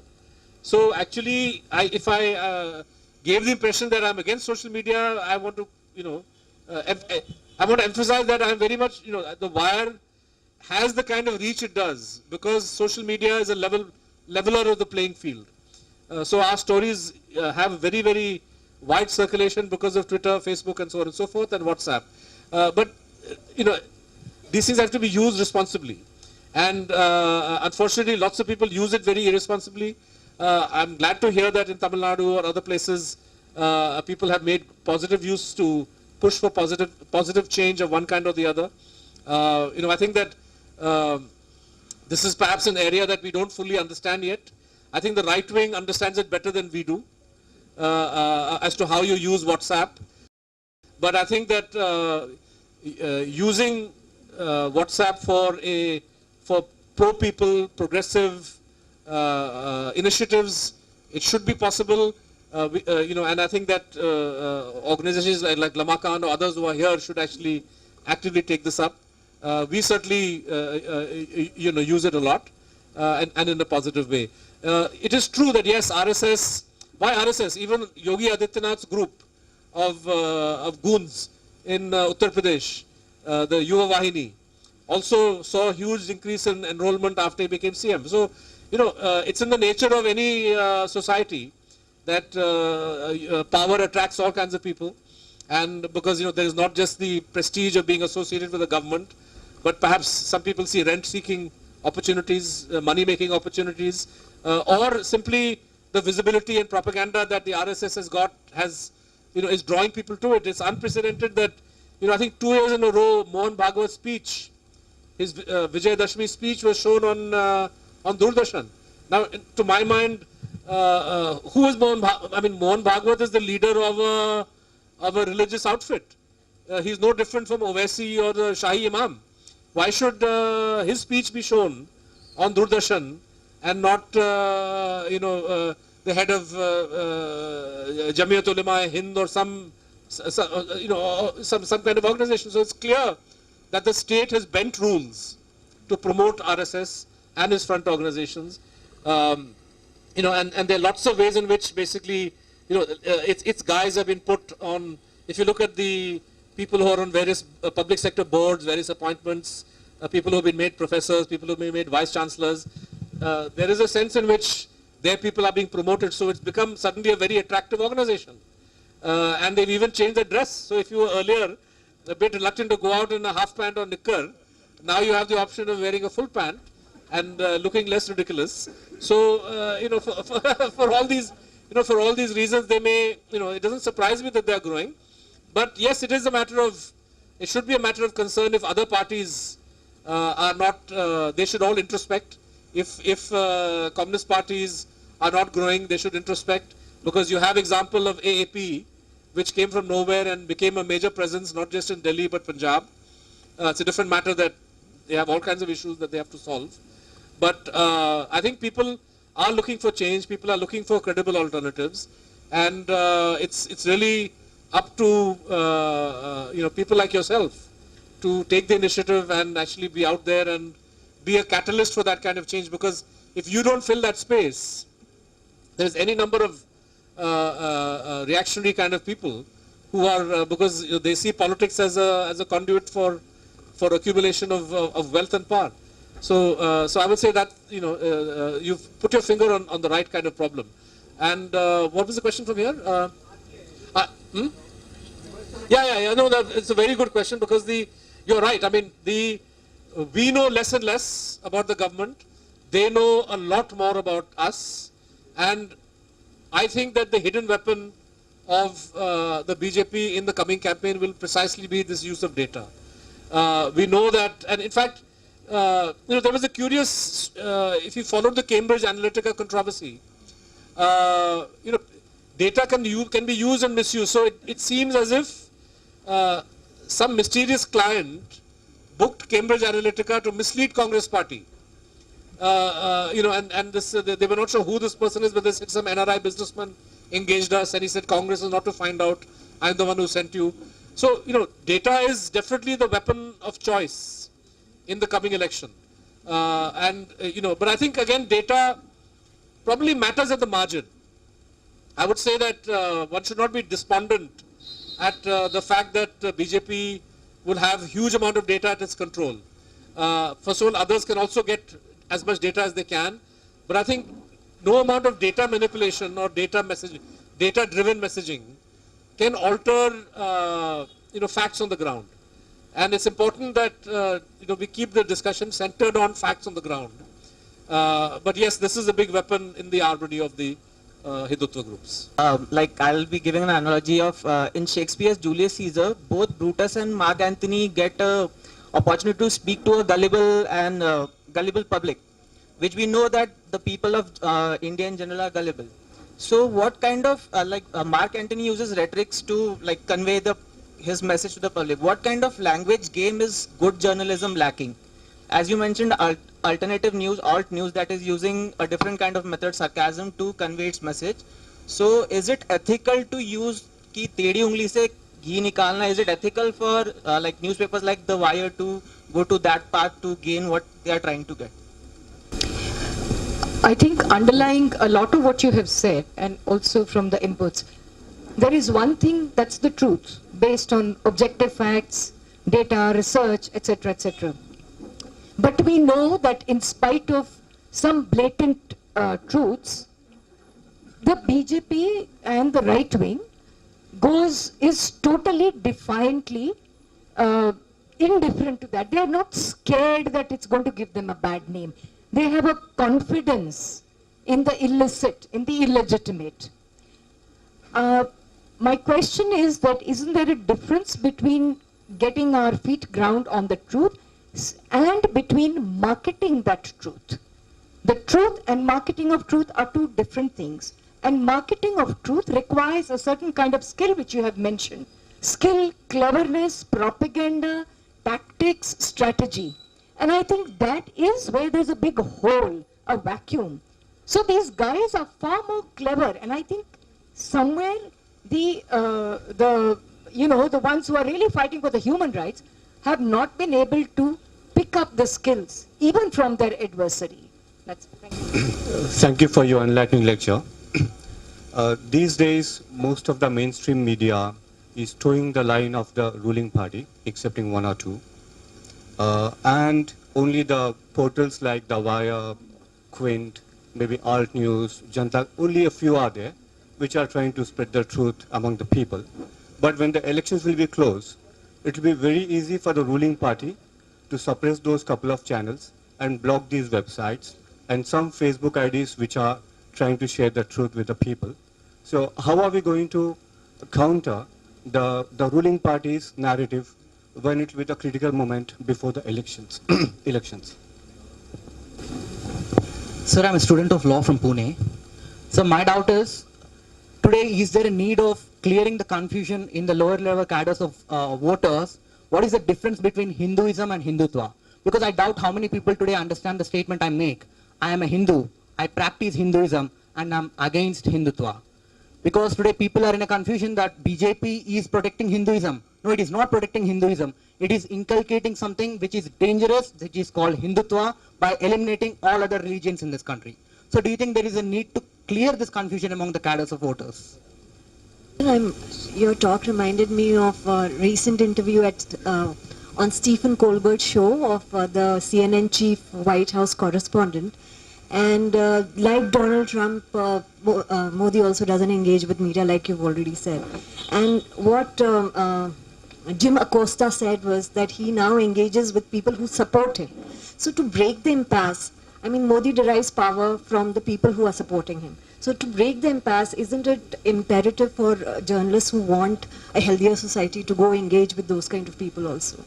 Okay, so these two questions, your question and ma'am, your question, which had to do with the method of writing, tactics, they're similar, so I'll deal with both of them together. I don't see, journalism is a craft. It has certain rules, and those rules are very simple. You have to have your facts correct. There has to be objectivity while reporting. You should, if you are doing a story, a news story, which is critical of somebody, that person should have the right to give her or his point of view, and their version. You should listen to what their version is. Beyond this, these fundamental rules are unchanging. And I would add a fourth one, which is that we should separate editorializing from reporting. So if you're reporting something, report it. If you're giving your opinion, give your opinion, but give it separately. Don't mix the two, although sometimes it's difficult to separate, but one should try to separate the two. Sadly, what we see on television today is a complete mishmash of editorializing and reporting. You see all the precepts of journalism thrown out of the window, and instead, essentially a lot of either unverified news or biased news being put out there. So I would say the answer to what these channels are doing is to stand for actual journalism. And if we stick to the trade craft, I think that this empowers us enough to be able to communicate effectively to people. It's a different matter that, yeah, writing style has to be effective. One should make use of different kinds of storytelling techniques. For example, digital media allows you to have video, allows you to use audio, interactive graphics. So all of these, we need to understand how effectively to use them so that you can get your point across to a reader. And, yes, language has to be effective.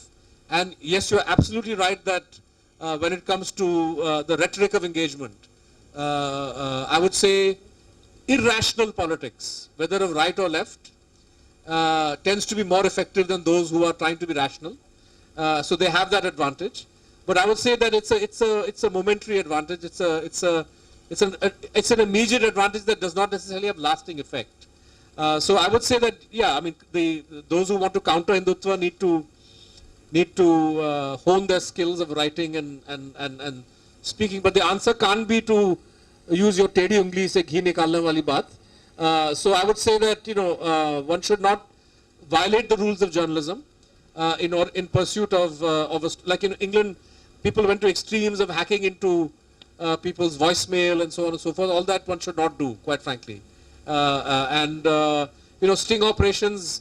We have support. When Cobra Post did its sting operation or paid news, we carried that story, and in a way we basically reported what they had done, because we thought there is something positive that came out of it. Where there's compelling public interest, you can do some of these tactics, but I would say certainly draw the line at breaking the law, which is what some British papers have ended up doing. So I would say the tradecraft is enough to help us stand. On your question, sir, I don't foresee a problem of election coming closer and channels being blocked and so on and so forth.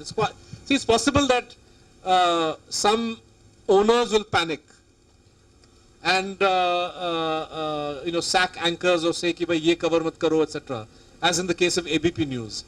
But we don't foresee that problem. So the simple reason that we don't have any owners, or rather we are ourselves the owners. And and we consciously chose to structure the wire as a not-for-profit. So there's no investor who is going to pick up the phone and say, "Yaar, ye tum kya story chala rahe ho? Modi gussa hai." It doesn't matter.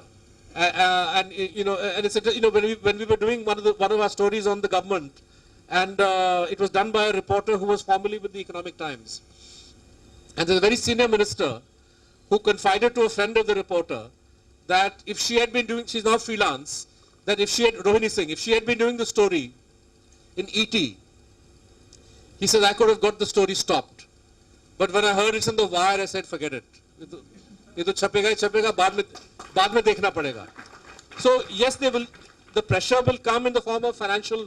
So we know for a fact that some of the people who've donated money to us, I mean not small amounts, some large donors, they have been leaned upon, they've been bullied, etc.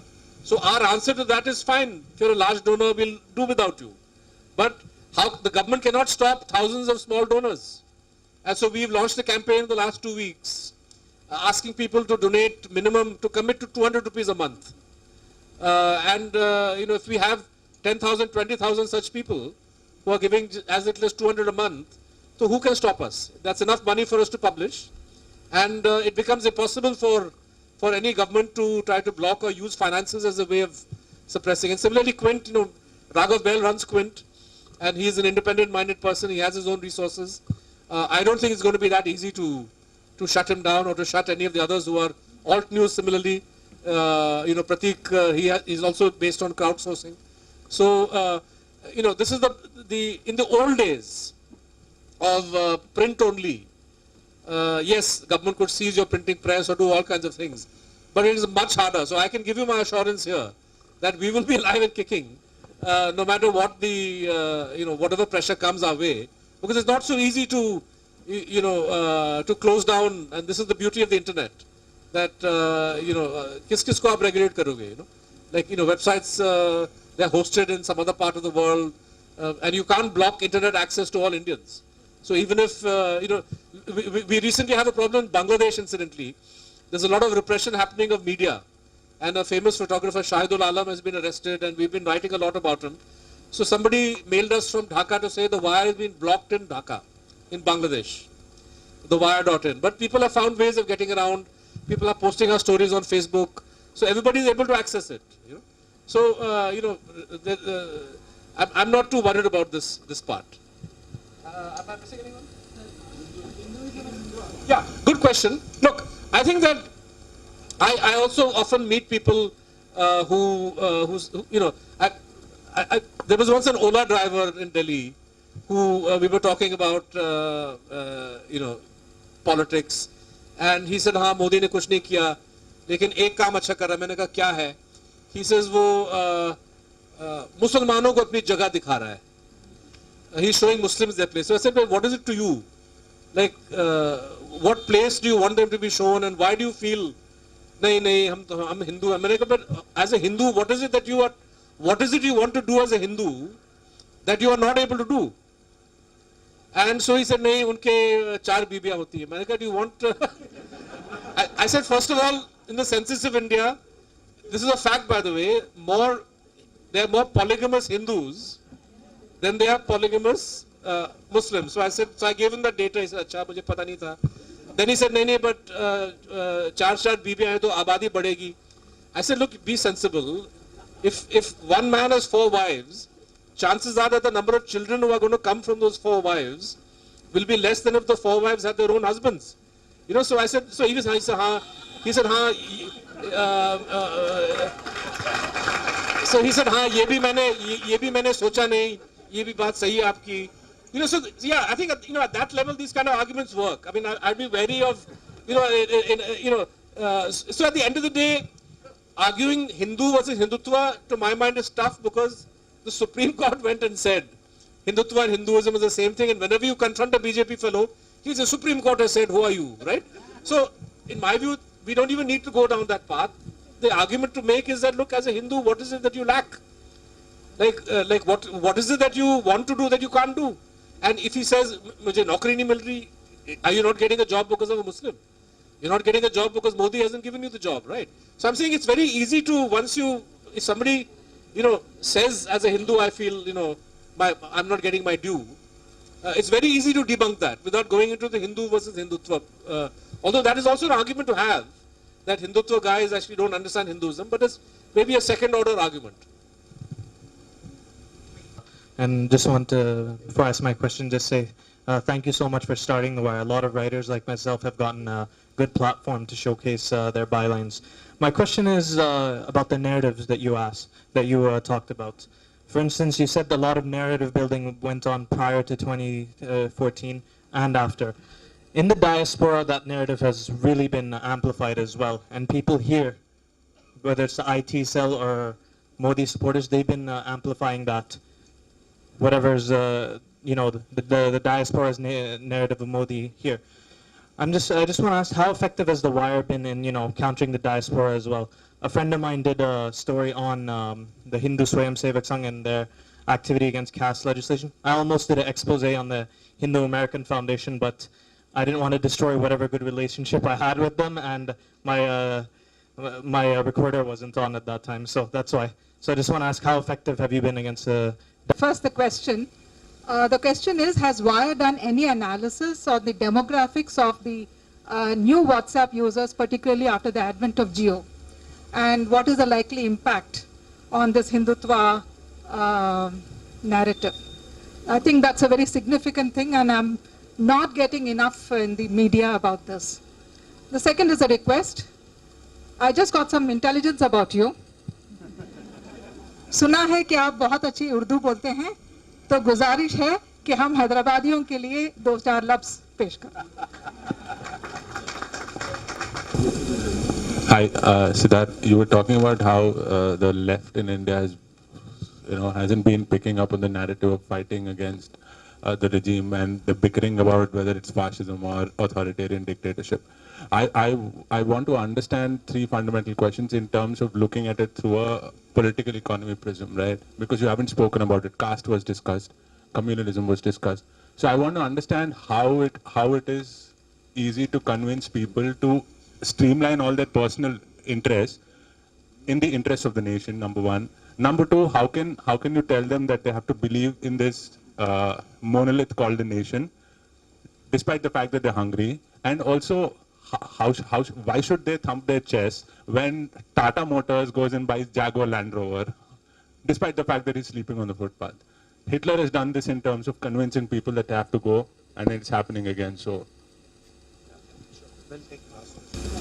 sir, we all know that not more than 35 to 40% of the people in any constituency votes for BJP.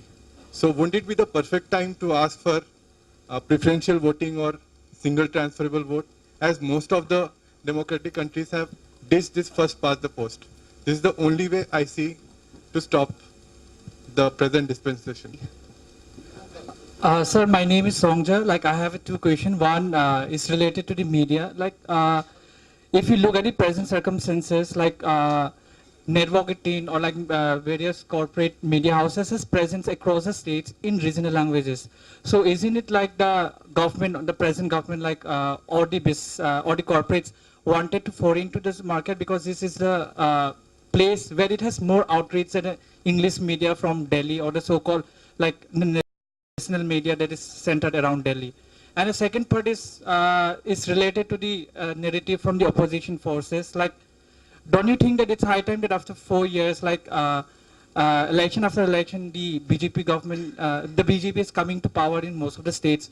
So isn't it like the situation is like that the opposition forces could not come out with an argument that what the people at the ground realities want, like selling that with the advance of globalization and liberalization, people now aspire more like even if you go to the villages, they talk about it, how digital transaction has, digital revolution has come to a village. Now I can book a ticket, train ticket from by sitting at home. So isn't it high time that the opposition come out with a counter narrative, from all those, All good questions, and I forgot to answer one about engaging with BJP, with Modi supporters. So I don't know the interview that, see, there's two issues here. Media needs to be able to interact with the Prime Minister and his ministers in order to put questions to him and demand accountability. For example, I've been dying to ask Modi something simple. What I mentioned, this moratorium on hate speech, why did you say 10 years? आप हमेशा के लिए बोल देते. Or lots of other questions, there's never been a chance, right? There is no substitute for, I mean, so many, and in fact, many channels, NDTV, for example, BJP spokespersons have officially been boycotting NDTV. So in order to get some BJP point of view, they get an RSS, some Rakesh Sinha, some professor, there's some Jan Ki Baat guy, Bhandari, who says he's independent, but everybody knows he's BJP. So there's this kind of fiction. So, media, ultimately, if you want to have diversity of debate, then you can use all these tactics. And as a media organization, one should, like when we write, we are not writing for the converted, in the sense that we are writing for everybody. And, we have moderated comments. And the reason we moderate those comments on the wire is because people can be very abusive, or people can advocate murder and genocide, and we don't allow that. But so we actually, initially we were just deleting. If somebody said, Modi's great, Jan Dhan Yojana is fantastic, etc. But I don't think Muslims are Indians. In the past we would just delete that comment. Now we spend time, we delete that line about Muslims, and if he wants to praise Jan Dhan Yojana, theek hai, karo. If he's got some data. So we are very keen to have that conversation as long as it's rational.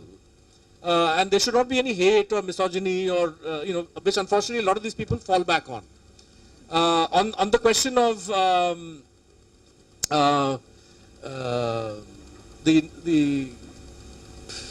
sorry, I've forgotten now. This is the problem. Huh?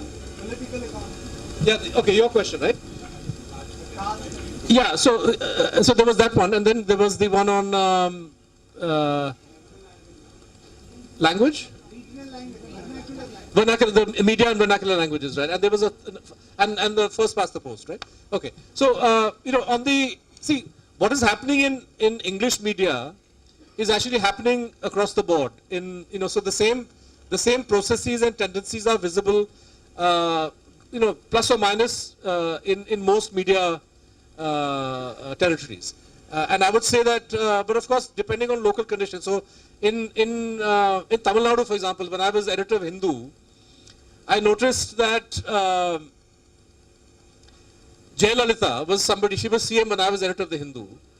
Jayalalitha and her government was treated with kid gloves by the entire media fraternity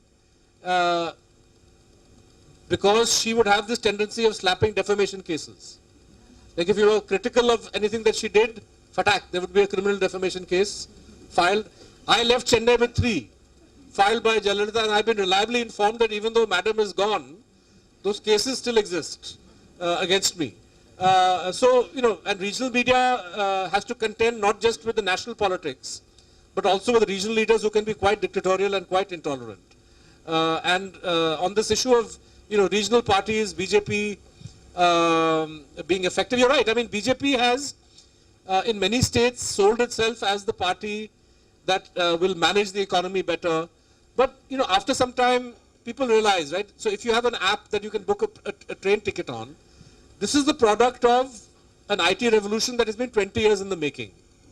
So we don't know, I mean, we know as an analyst that what it has taken for IRCTC to go from the initial stages to now a situation where you can do this. People may think that this is the product of Modi Sarkar, but at the end of the day, I think they are swayed only to a certain extent by this sort of stuff. My sense is that in state after state, what has proved decisive for, you have a lot of regional factors which matter. And it wouldn't surprise me, say, in a state like Rajasthan, where BJP may lose in the elections coming up, despite the fact that people can book train tickets and use their phone and all this kind of thing, because the quality of governance simply hasn't kept pace.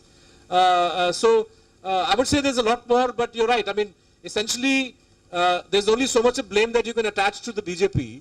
The fact is that, as I said in my talk, that the BJP is a product of the collective failure of all of these parties. And we need to be brutally frank about it.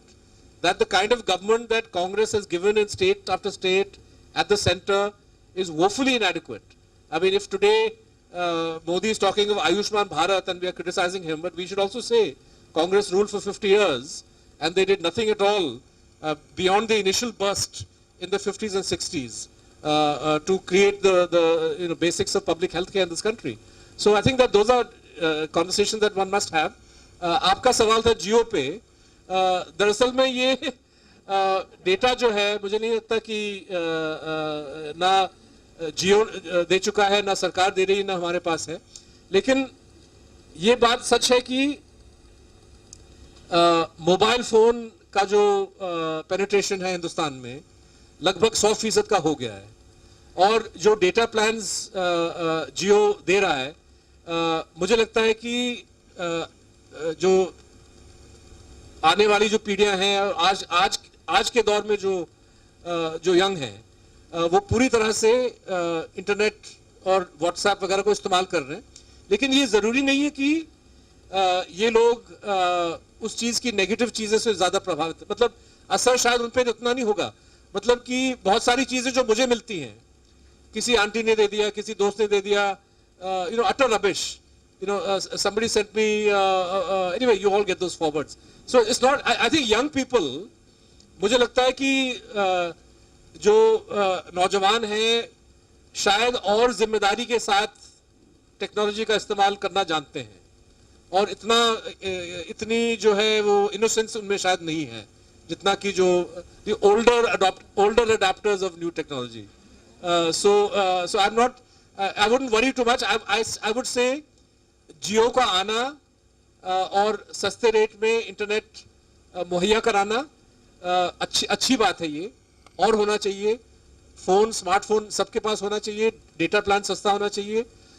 सिर्फ ये कि free basics और ये the kind of they should not be blocking of site. So I don't want कल अगर जियो ये technology वहां पे डाल दे कि वायर जो है वो नहीं खुलेगा, या अगर वायर जो है बहुत ही कम स्पीड से खुलेगा तो फिर वो नुकसान पहुंचाएगा. लेकिन अभी तक ऐसा कोई अंदेशा नहीं है कि जियो इस किस्म की चीज कर रही है. और जियो मुझे लगता है कि कहीं ना कहीं मुनाफा कमाने के बिजनेस में है और अगर उनको लगे कि भाई वायर दिखाने से कमाई अच्छी हो रही है तो शायद वो कमाई भी कमाना चाहेंगे. ये मैं समझता हूँ कि Ambanis understand business.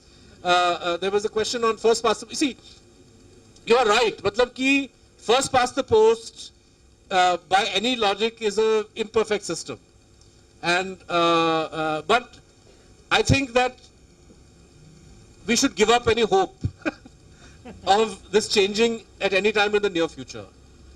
And certainly BJP won't bring it, and whoever defeats BJP will have no incentive.